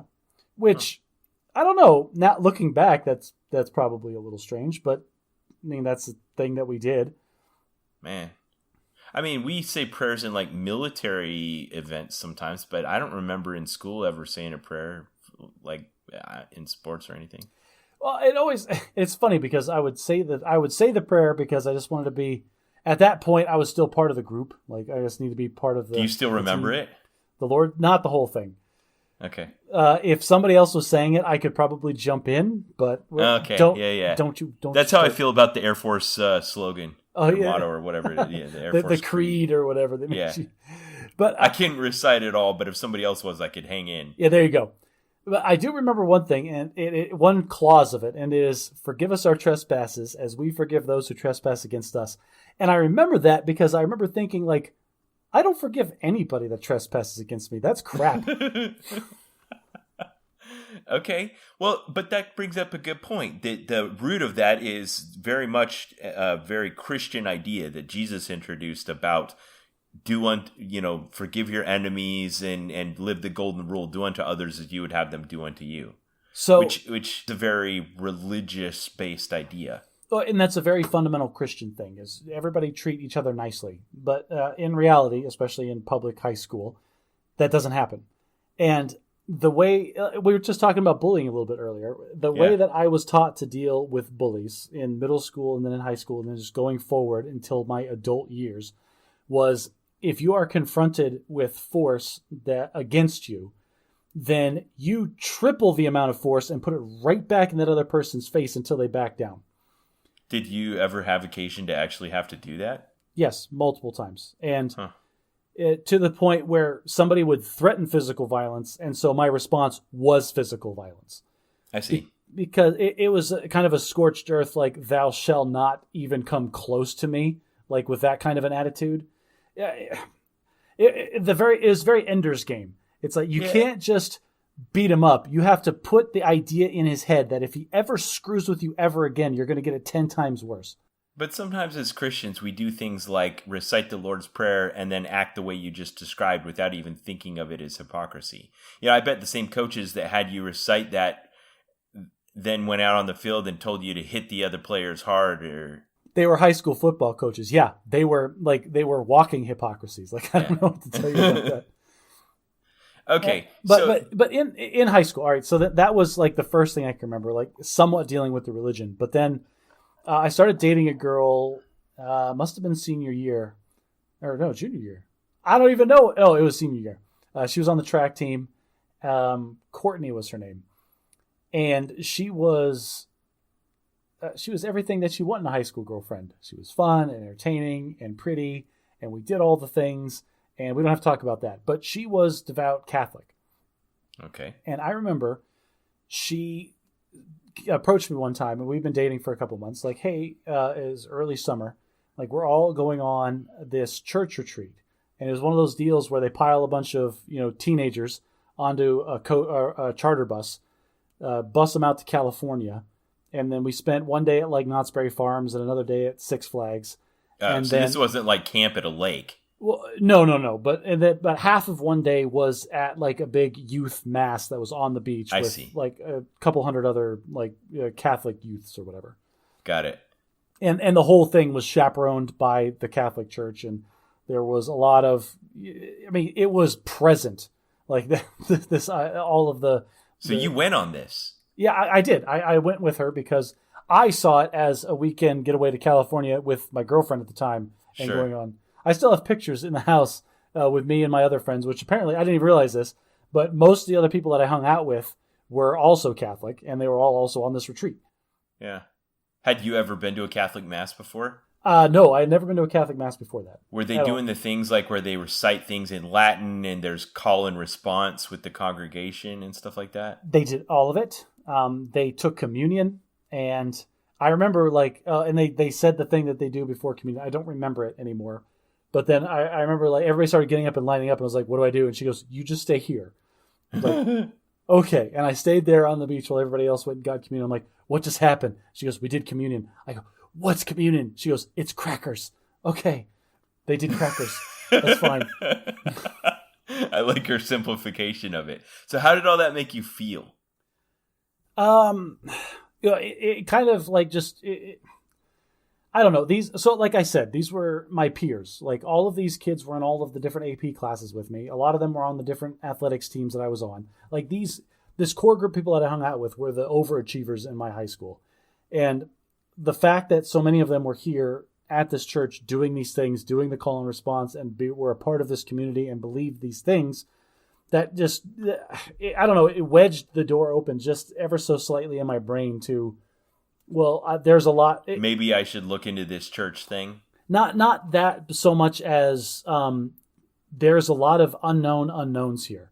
Okay. And I didn't know that terminology at the time, but that's really what it was. It was just kind of this little glimmer of there is a lot here that I've been assuming that I just don't know. Got it. Now talk about the things I'd asked a minute ago, about all the things that we typically tend to associate with religion, particularly like an explanation for why bad things happen or, where you go after you die, like those kinds of things. When had you started to think about that, and what did you decide? So at the time, like I had ideas of what I thought the afterlife was and what I thought religion was, and they were very... primordial is the wrong word, but they were just not well constructed in my own mind because religion wasn't a part of my day-to-day life. So it just didn't come up. It's not things that I thought about. Like I knew what the lore and things were with the afterlife and heaven and hell, but whenever I really thought about it, it never clicked or made any sense to me. It always felt like it really felt very arbitrary. In like, oh, so I follow these rules and then I can go to heaven, but then these guys say the rules are different. And what about like all the Muslim people? What about all of the Far East Asians that believe in Taoism or Hinduism or Buddhism? There was just so many isms that those questions you're asking are the exact right questions to ask. Well, and that's the thing. But from the outsider's perspective, it made it all kind of cancel out. Because there was like so many like individual things that you could point at that say these people believe this, these people believe this, they are exactly opposite. Therefore, I can ignore them from the outsider's perspective and be fine because clearly nobody knows what's going on. When you were trying to figure these things out, what was your investigative process? So the door cracked open. You're like, maybe I should look into this. What did you do? So I decided that the best thing that I could do at the time was just to be maybe a little more open-minded about it. Listen to people talk and that sort of thing. I didn't seek any texts. I didn't actually go out and talk to priests or religious figures or anything like that. And it kind of fell off after because, again, this was never part of my culture. My personal. Did you try to read the Bible? Later. Like I'm not there yet. But okay. The next time I started interacting with religion in any kind of significant way was when I got to college. When I got to the Air Force Academy, I was the first 6 weeks. You don't go. All right, so college starts in the fall. Everybody knows that. But when you go to the academy, you go on like May because you have to go through basic training first. You don't even get to start school until you have your 6 weeks of the same like getting yelled at, learn how to walk in a line boot camp that everybody else in the military gets. And they honestly use that as they front load that on you guys before you're even on the payroll. Yes, and we lost, I think, 200 people of our class. Like we started. Whoa. Yeah, they only accept 1,200. Like so, the academy, 1,200 people showed up for basic training. Every one of them had to be signed off by a congressman or a senator, like vouched for, vetted. this ridiculous process to get there, and 200 of them couldn't make it through 6 weeks of basic training. Huh. But I remember like the first Sunday, we were all in the chow hall, and like the instructors, which are just older cadets, which I did later, which was so fun. But they were up there like, all right, listen, it's Sunday. This is God's day. So those of you who want it, you can go talk to God for the next 2 hours. Those of you who don't, you get to go back to your rooms and you get to write letters back to your family. And I was like, I was one of like 3 people in my flight of 20 or 30 dudes and ladies that said, no, I'll go back and write letters. So Ben, the letters were a lie. They were a lie. I got back to my room. I got to write a letter for about 5 minutes before one of the instructors came in and started yelling at me. And as I was doing push-ups, and then I was cleaning my room again. And it was just 2 hours of training by myself instead of 30 people against like 3 instructors. So what did you take one for the team and the other 2 guys were they actually writing letters? No, they were getting screwed with just as much as I was. Okay. So that was a lie. So next Sunday, that's an interesting thing. They hazed you into a religious corner. Like when we asked you if you wanted to go to church, the answer was go to church. Apparently, yes. That was not the first time that would happen to me there. We'll get there. Yeah. But then, so the next Sunday comes around and they say, all right, you can go talk to God or you can go back to your room and write letters. Who wants to go talk to God? Me, this guy over here. I'll go talk to God. That sounds fine. And so if that means I go to the church where they at least let me alone. Yes. And so then they said, and I got there and it was the stupidest thing. It's called flow control, where instead of marching everybody over there, it only takes like 5 guys to just put everybody in a single file line. And then when you get to this point, make them all turn 90 degrees that way. So it's like that game Snakes, but with basic trainees. So only like 5 guys had to like... Because we can't just say walk over to the chapel. It's the most visible thing on campus. You can see it from anywhere. We have to make you march and turn at right angles all the way there. Yes. And so instead of everybody having to march over there in formations, they just put us in one of those snake game lines, and 5 dudes could control 1,000 people and said, go to that building, go. And screaming at us the whole way and like nonsense. Now I've been to that chapel, Josh, even though... it is kind of Christian in nature. They make an effort to have all faiths represented there. They have a sanctuary in the basement for like Jews and Muslims and Eastern religions and stuff. So if you were going over there, how did you decide what you were going to go to? Well, I didn't know. I got flow controlled over there, and they said, "Okay, which chapel are you going to?" And I said, "What do you mean?" Like I thought I was going to the church, and they're like, there are different churches. And like that's another one of those things. Like I knew in the abstract that there were different faiths that had different buildings, that had different beliefs and did different things. But it was so wild. I can't even imagine what it's like to be 19 years old and not know the difference between like Catholics and Protestants. Well, yeah, from the outside it was all just Christianity. It was all just like, do you want diet Christianity or do you want sugar-free Christianity? Like that's what it felt like. So you didn't consider going down to the Jewish rabbi? I didn't, but so at the time, again, I'm just basic trainee. My brain is barely working, and I said like, "Oh, I went to a Catholic mass once. Oh, Catholics are in the basement. Go down those stairs." Okay, and then I was in Catholic mass, and that's what I did for basic training. And I learned while I was there, like the challenge response things, and I learned that if I'm in the line for communion, if I do a specific hand gesture, he realizes that I haven't taken communion yet and just does a little hand gesture thing over me, and I don't eat the crackers because I did know at that point I wasn't supposed to eat the crackers if I wasn't like baptized. Part of it, yeah. So I self-identified as an outsider. Peace be upon you. Yeah, there you go, and upon you as well. But there was one time where they did confessions. Like, all right, we're not going to do mass today. We're going to do confession. Because they hadn't done confession for the basics, because there wasn't enough time the rest of the time we were there. And this is at the port of basic training where we were now in tents out in what was called Jack's Valley. So instead of being on campus, we were out in the woods and living in tents. Pretending that you're deployed to the Middle East. Something like that. It was just an excuse to be closer to like the obstacle course and whatnot. But I remember it's like the priest was just off in the bushes. Everybody waited their turn off in this little clearing, like, okay, you're next. And then you get up and go off into the bushes with this chaplain that's standing You there. did confession? And I said, forgive me, Father, for I have sinned. This is the first confession that I've ever been to.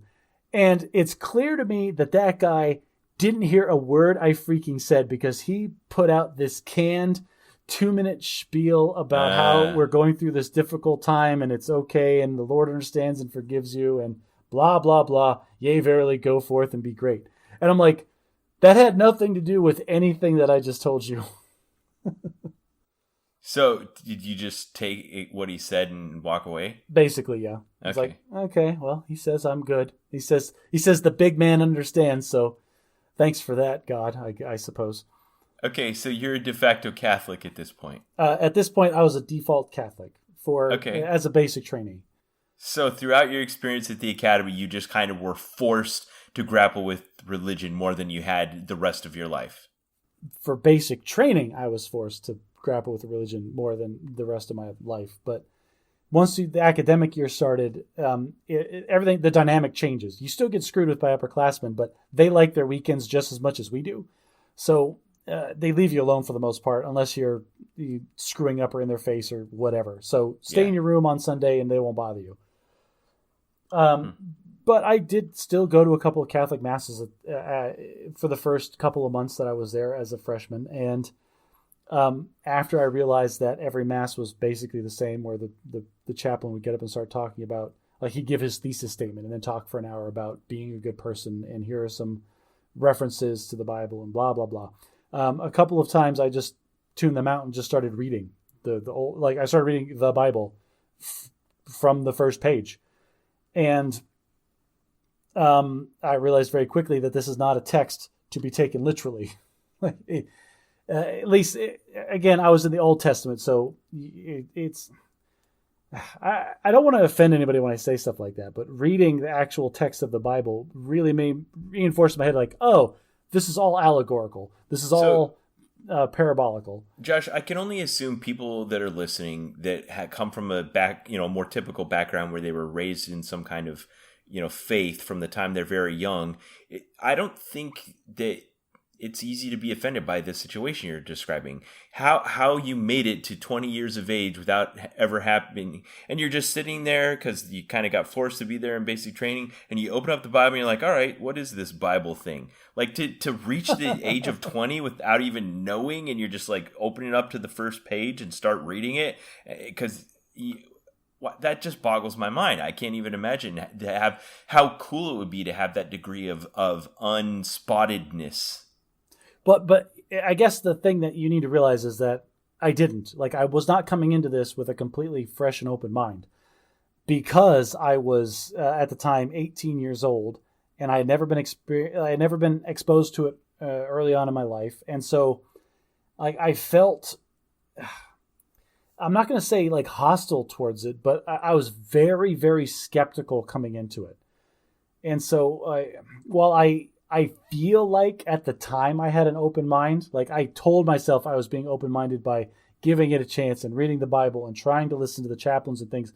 But at the same time, I was still coming into it and like picking apart what they said, like listening to the chaplain give his sermon and picking the pieces apart. Like, he's saying be a good person. None of this has anything to do with the actual religious portion of it. Like, just that fact, like that I'm trying to separate the message from the religion, just shows you the mindset that I was in. Like, I wasn't... You're a bit antagonistic.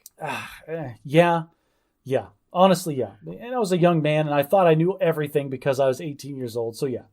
At some point, were you ever like, maybe I should go check out the Protestant? I did. I did. After I got about halfway through the Old Testament, and I got to the 20 or 30th section of the Old Testament where it's 3 or 4 pages of who begot, who begot, who begot, who begot, who begot, who begot. Yeah, okay, very good. The begats. Yeah. And I'm just like, why do I have 3 pages of begats? Oh, and then something interesting happened. Okay, this is not a book to be taken literally. So then I went to the Protestant chapel, and I went to the Protestant service up in the big room. That's the one. That's the big one. That's where you get like the stained glass windows and what everybody thinks of as the chapel at the academy. Yeah, the top floor. Side note, that was designed as the centerpiece of the academy to kind of show one of the pillars of good military service it's breathtaking. Is faith. The building itself leaked like a sieve when they first constructed it. It took several renovations before it was actually watertight. They're doing another $10 million renovation right now. I think it's closed. It was closed for several months while I was there. Like, they're doing it all the time because while it's a good looking building, structurally it's a nightmare. Yeah, and it's a tough geography too. Like you said, the wind always blows real hard, and it's right there at the feet of the mountain. Another fun fact about the academy, there's this giant open square in the center between all the major buildings, and it's grass for like parades and formations and things. But in one corner of it, there's this weird hill, and we called it Spirit Hill.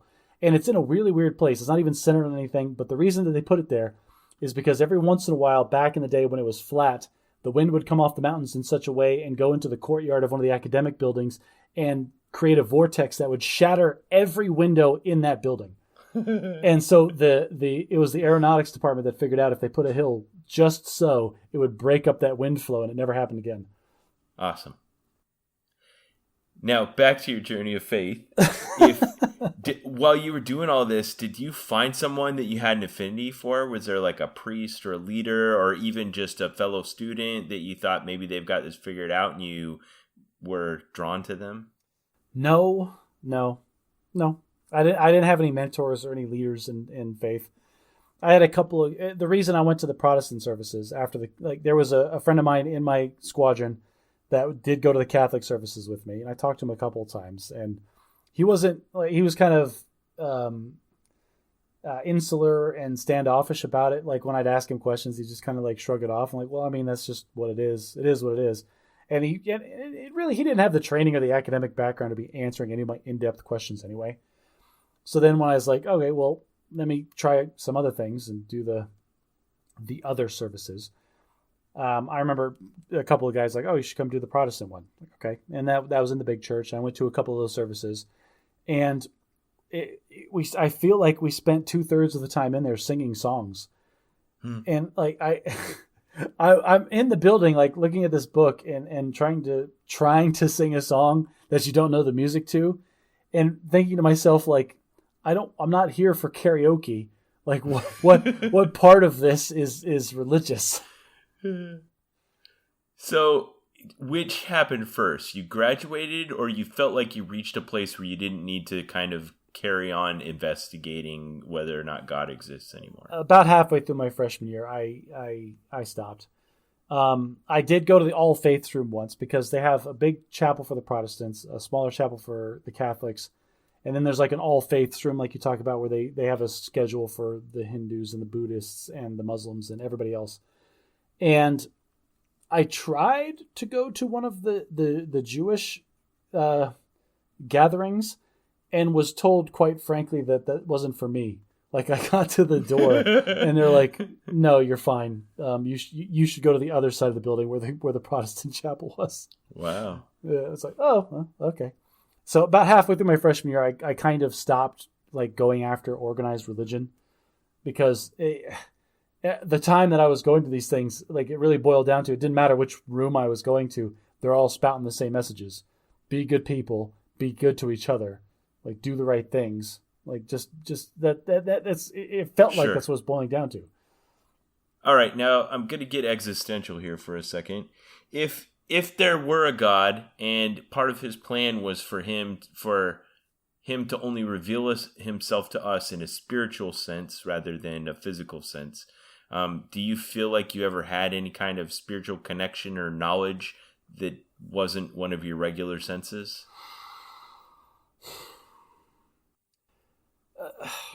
Not really. So this might be, I don't know where I got this. Like I can only thank my parents or curse my parents, depending on your perspective. But I've always been brought up with a very supportive family. And one of the lessons that they indoctrinated me with, and I don't know how they did it, but I thank them for it, is that I have agency. Everything in your life is within your scope of control. If you don't like something, fix it. And I've never been in a situation where I have felt utterly powerless, if that makes sense. Like, I've never been put in such a terrible place in my life where I felt completely everything was out of my hands. Yeah. There was always something I could do. It didn't matter how desperate it was or how far-fetched. There was a plan that I could make. There were steps that I can do. There is a course of action that only I can initiate. And so I don't think I've ever reached a point in my life where I was completely open to the idea of the universe or God or whatever to provide me with guidance in a moment like that. Does that make sense? Yeah, but do you think that feeling like you didn't have agency would be evidence of God? No, I did it the other way around. At least in college, I felt like God and organized religion in these communities existed for people that either didn't feel like they had agency over their own lives or didn't have the internal fortitude or willpower to enforce their will upon the universe.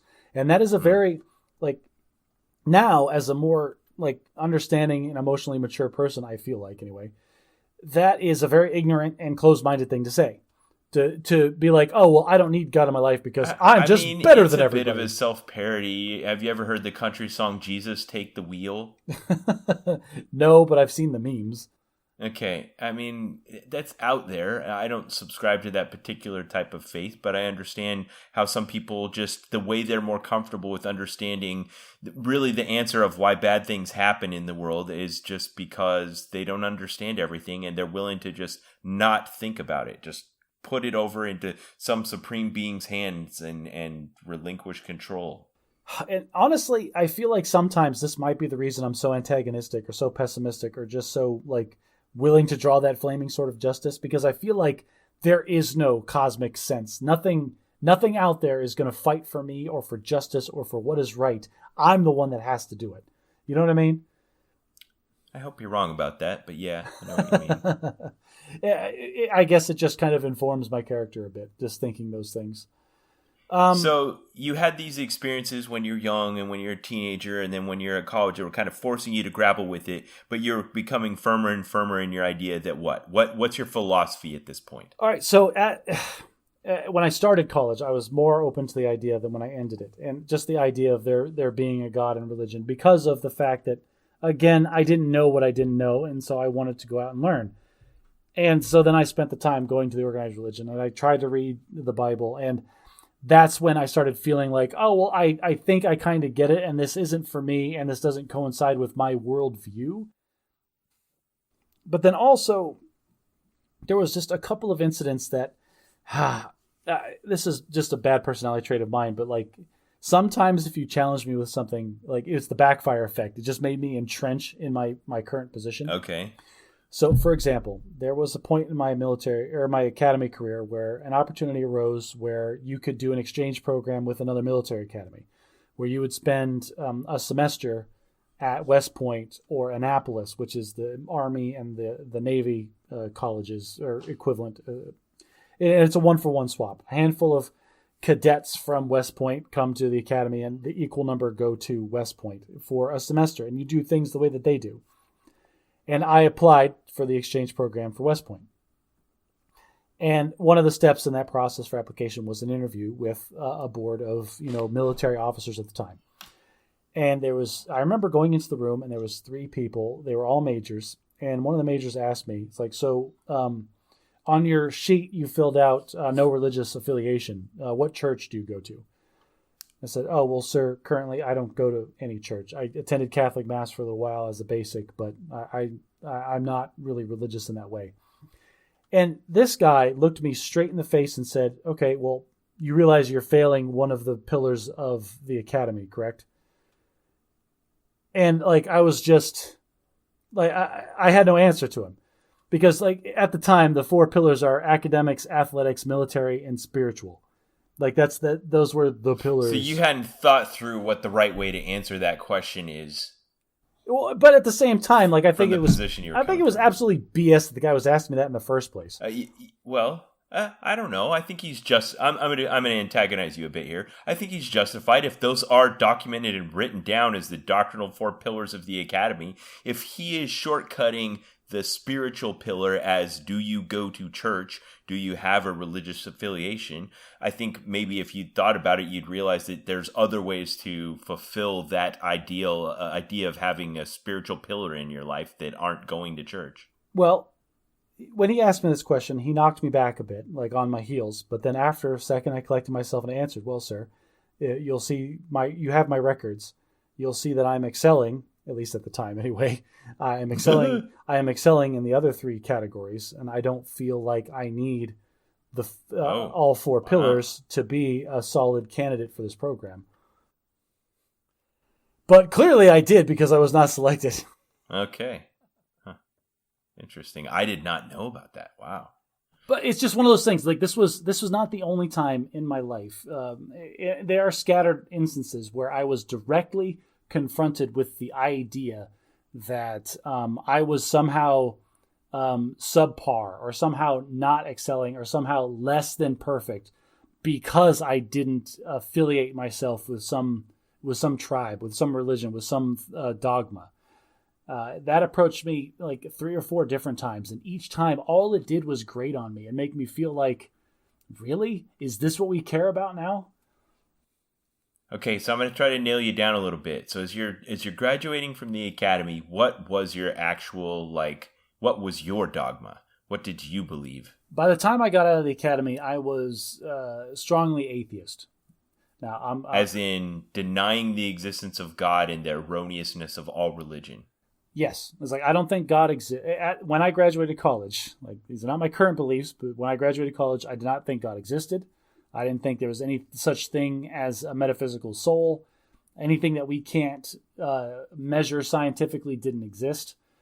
Spirituality was just a cultural phenomenon and a psychological desire to belong or relinquish some sort of responsibility in one's own life. And that was what I believed. Okay. So then you left the academy and you were kind of got out of the environment where this would be something that was in your face. Like once you got out to the regular Air Force, you're just living at a base. You know, no one's asking you if you're going to church or not, and there's no opportunities coming up where that's a discriminator. So this is while this is a true statement, I will never forget. There was one barbecue we went to as for the 1st Communications Squadron. I don't know if you were there or not, but I was there. I may have been. And we were at this barbecue, and I was standing in line, and behind me was the group chaplain, and he was just talking to people and just doing his thing. And he asked me, he's like, "Oh, so what services do you attend?" And I was like, "Oh, actually, sir, I am atheist." And this guy's face lit up. He goes, "Really?" And this guy glued himself to me for the next hour. Oh, no. And he was just... I felt like a butterfly that he had never seen before. And he was just so fascinated with the concept of somebody that didn't just...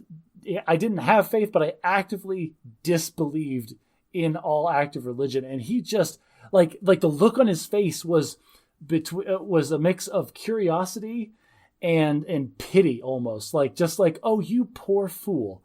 And like it was kind of grating, honestly.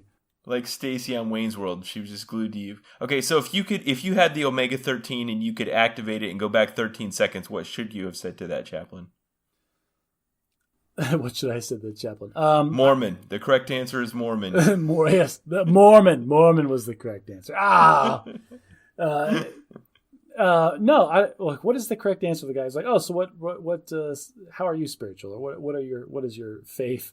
I don't know. Maybe the correct answer was just to slap him and then turn back forward in line. Well, sir, that's none of your damn business, and I'll appreciate you for staying out of my personal affairs. Okay, so your life is punctuated with these moments. Are you... Hang on. There was another time early in my lieutenant career where there was this coworker that I had that just couldn't wrap his mind around the idea that I was a moral, intelligent person and had no faith. And this guy just... Like, he wouldn't let up, man. Was it me? It's you. He kept giving me, literature, and he would, bring it up every time we were together. Yeah, no, it was totally you. It's because I love you. All right, so You can wave at me from heaven. You'll see my boat like crossing the Styx. It'll be fine. So you have all that behind you.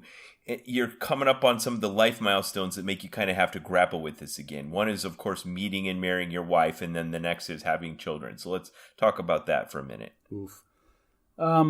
So first of all, a huge thank you to my wife for agreeing to yoke herself to me. I do recognize and appreciate the spiritual sacrifice that she's making, even if she doesn't believe in that thing specifically. There are a lot of people that do. She's taken a huge risk with her, soul by being with me, and that speaks a lot to her character. I think it's mature that you recognize that, because that is something that a person of faith, if they decide to, like you said, yoke yourself together, and that's a term Christ uses in the scriptures to describe a marriage. That you're kind of taking a risk on them. And I can only hope that in a just and fair universe, if God does exist, that my sins or my beliefs won't reflect poorly on my wife or my children. But I don't think that. So we'll see what happens, I guess. Life milestones, marrying my wife. The first time that smacked me in the face is the first time I met my in-laws. They're great people. Jay and Kim, love them to death. They are genuinely fun to be around. But the first time we met, they came out to visit us in Virginia, and they had known me for all of, 20 hours. When I asked them, Nicole was separated from us for a bit, and I said, listen, Jay and Kim, I know you don't know me very well, but I love your daughter very much, and I am going to ask her to marry me. And before that, I just wanted to let you know, and I want to have I want to know if I have your blessing. And I'm not going to go into specifics on what they said, but I think my brother summed it up the best when I was talking to him about it after the fact. Yeah. And he said, when you ask somebody, can I marry your daughter? There's only two answers. There is yes and everything else. Yeah. And you fell in that category. I fell into that second category. But I like to think that since then, they have recognized that I'm not the monster that I was as a younger person, and that hopefully they still like me. I don't know. I like them very much.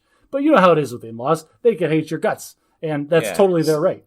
So different from your upbringing, where your parents just didn't bring you to church and raise you to be moral without, a belief in God as the foundation of all of that. And you married your wife, who kind of came from the opposite, where she was raised by a couple that were Christian and brought her up as Christian, and that was a big part of her life. Yes. Spirituality is a big part of my wife's life. Now, I'm not going to speak for her because I don't have nearly enough basis and understanding of where she is at religiously. The way that I honestly categorize it in my mind is that she is a very spiritual person, and she has her own beliefs. And whether or not she goes to organized religion or believes in organized religion is neither here nor there. Like, she is a spiritual person. This is a big part of her life. And whatever else is, like, anybody thinks is irrelevant. Like, she is what she is, and that's fine for me. So back in the 2005-2006 timeframe, you used to call yourself atheist, but lately I've heard you start to use the term agnostic. Talk about what the difference between those two is to you and why you changed.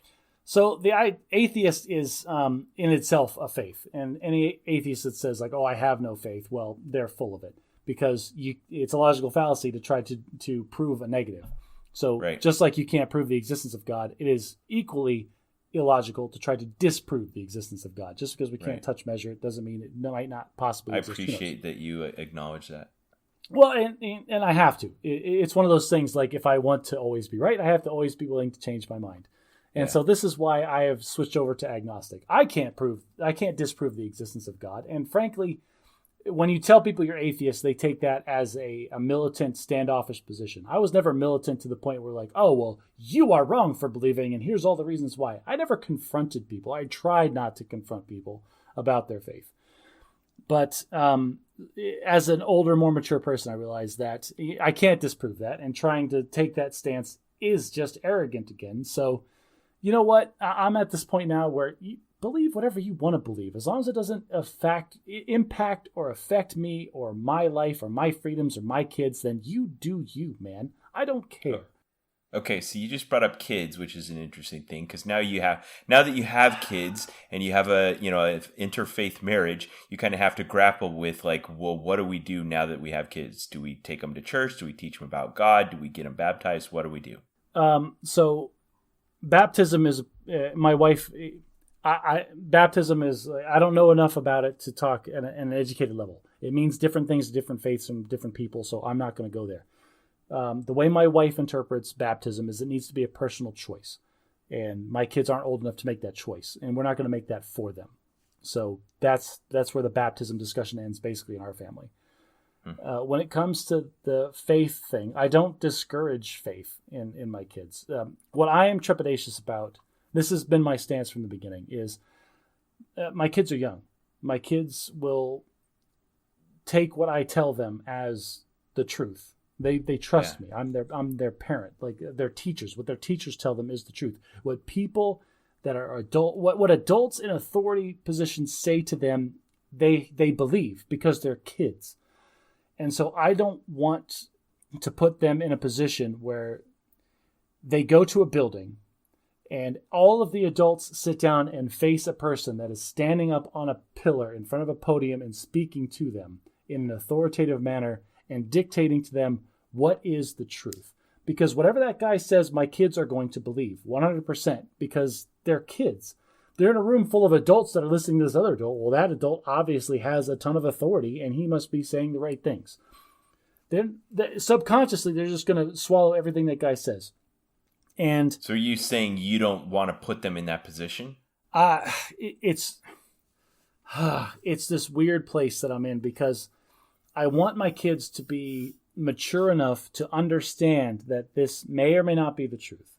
I want them to have a healthy amount of skepticism when they listen to other people tell them what they should think, when other people tell them what they should believe, because that's such a powerful thing to instill in somebody. Like I want them to have enough skepticism to weed out the bad things or the things that are going to manipulate them down the line.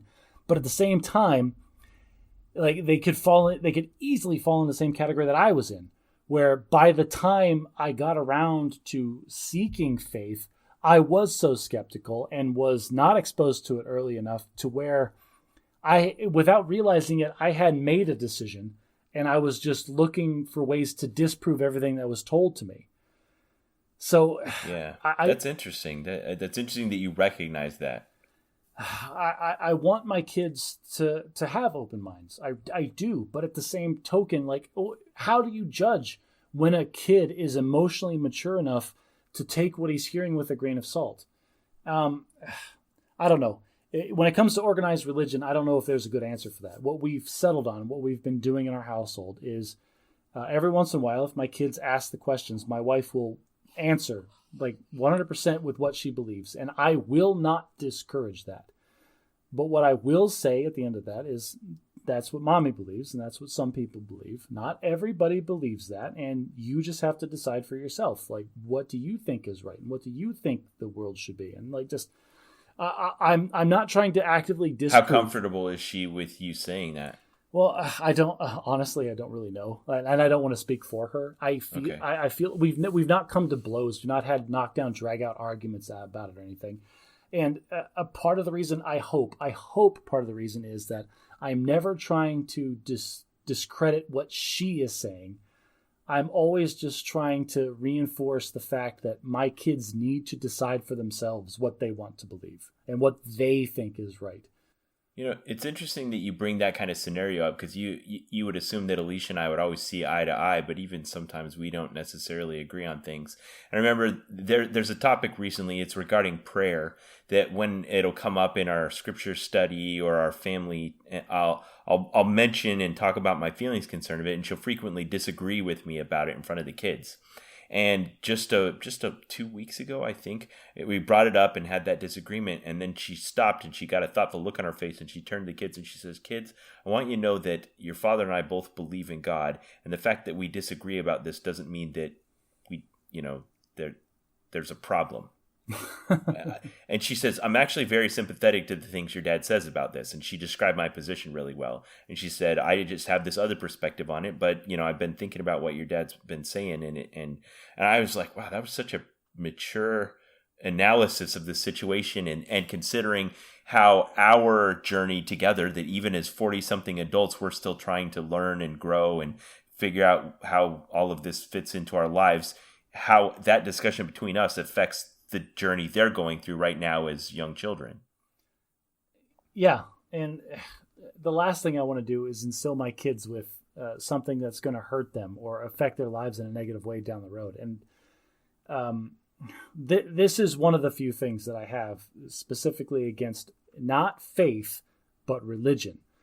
There are too many instances and there are too many ways that individuals with bad intentions have used organized religion in negative ways.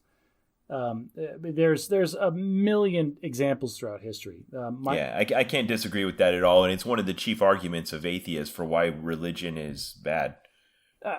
Religion, I believe, is not the best. Like, there's a lot of bad things, but at the same time, there's a lot of good things that come from religion. I'm not going to dog on religion. What I am going to say is you need to approach religion the same way you approach everything, with that healthy level of skepticism and just be on your toes. Just because it's associated with faith doesn't give it a blank check to write what the truth is in your brain. Faith is different. Faith is an individual thing. Faith is an individual's relationship with the spiritual realm, be that God, be that the Buddha, whatever. Like, you can have all the faith you want. That doesn't bother me at all. The organized religion scares me. What kind of things do you have faith in? I have faith in myself. I have faith in my family. I have faith in my ability to change things that seem like they can't be changed. I don't know if that makes sense. Like, that sounds super arrogant, but no, I have faith in me, and that's really all I can have faith in. I do have faith in my wife and my family and my friends because I've known them enough to give them that kind of faith. I don't know. I don't know how to answer this question very well. Well, I think, we started off by entitling this discussion about your journey of faith. So a journey kind of infers that there's a destination. You'll have to let me know if you feel like you've ever gotten there, or if you... what does the future hold? Okay, so faith, there is no destination. So I firmly believe, like, if we're talking on the religious or the spiritual sense, that we are a cosmic coincidence. Like, the fact that our DNA arranged itself in such a way as to develop a consciousness that is aware of things that may or may not actually be real, that we can think in abstract terms, is nothing more than an emergent property of an intelligence that allowed us to survive beyond and better than our peers. I believe that we live in a universe that does not care that we exist, that the only thing it knows is physics and entropy, and that the only meaning that life has is the meaning that we define for ourselves individually as we're living it. And that when I die, I'm going to close my eyes and I'm going to be unconscious. And it's scary and liberating at the same time, because whereas I'm not worried about any afterlife, because I'm going to die and I'm going to be unconscious and it's going to be black. And it's the same way that you don't worry about going to sleep at night, because when you're asleep, you're not afraid that you're not going to wake up. You don't feel anything. Time just slips and it's gone. One thing that kind of freaks me out a bit is consciousness in of itself is such a unique and strange thing, because from my perspective, I'm the only thing in the universe that has consciousness. I'm the only thing that is experiencing life in the way that I'm experiencing it, because I can't prove definitively that anybody else is having an experience like I do. I look down at my hands and I have this perspective from where my eyeballs and my head are, but I can't confirm that's how other people see the world. I can't. Like, they can tell me that, but I can't prove it, and neither can they. So you could all be robots or simulations for all I'm concerned. Like, there's no way for me to know that or not. So it's this kind of weird, little scary, little liberating existence that, like, this is the one life we've got, so make it worth it. Yeah. Well, Thanks for filling in some of the gaps I had on your journey of faith, Josh. I appreciate that. Yeah, you'll have to let me know if you feel like you ever arrive somewhere. Yeah, if I decide to get baptized into the LDS faith or whatever the equivalent is, I'll let you know. Yeah, I'll come out and do it. Yeah, I'll let you dunk me into the river or the canal or wherever body of water we find here in Arizona. All right. Well, we teased last time on the Bad at Magic podcast that we were going to do a book review next time. So I think we both started reading it. But I forgot to warn my mother not to try to read World War Z. Your mom just, what's wrong with World War Z? Like, this is a good book. It's a horror book, Josh. My mom doesn't watch or consume horror things. Well, to be fair, I concur that horror things freak me out, Ben. I can't watch a horror movie and not have nightmares. I actively avoid horror genre media. This book only has 3 or 4 chapters that can be described as horror. The rest is really like a very strategic, high-level discussion of what the apocalypse would look like. But in the form of like an R-rated movie, dropping the F-bomb, being a bit cynical and crass, just the kinds of things my mom generally tends to avoid. So. All right, well, Ben's mom, I'm sorry. If you started reading it and were offended, that's my bad. She just decided zombie book wasn't for her and got her Audible credit back. I'll help you with that if you need it, Mom. But if you want to join in with us reading, it'll be great. But if not, I can tell it's going to be a great discussion next time. We'll just be talking about fantastical scenarios, but also interesting concepts like global politics and military capabilities, and it'll be great. It'll be a good discussion. So that'll be next time. If you heard anything that we talked about today that you want to engage with, you can go to our subreddit, or you can go to our Facebook page, or you can go on our website. We put a lot of effort into making sure that those places are available for you to interact with the show. If you like what we talk about, then consider sharing us with a friend. I feel like that's the least you can do. If you like listening to us, maybe your friends will like it too. If you really, really enjoy these discussions we have where Ben asks me existential questions and I go on long, rambling rants about my experiences in life, consider taking your phone out of your pocket and giving us a good rating on the podcast player of your choice. It is crazy the amount of visibility we can get from something like that. Lastly, if you want Ben to continue to pester me about my faith forever, for the rest of time, until one of us is dead and actually is in the afterlife, consider becoming a patron on our Patreon page. And until next time, try to be a little less bad at magic.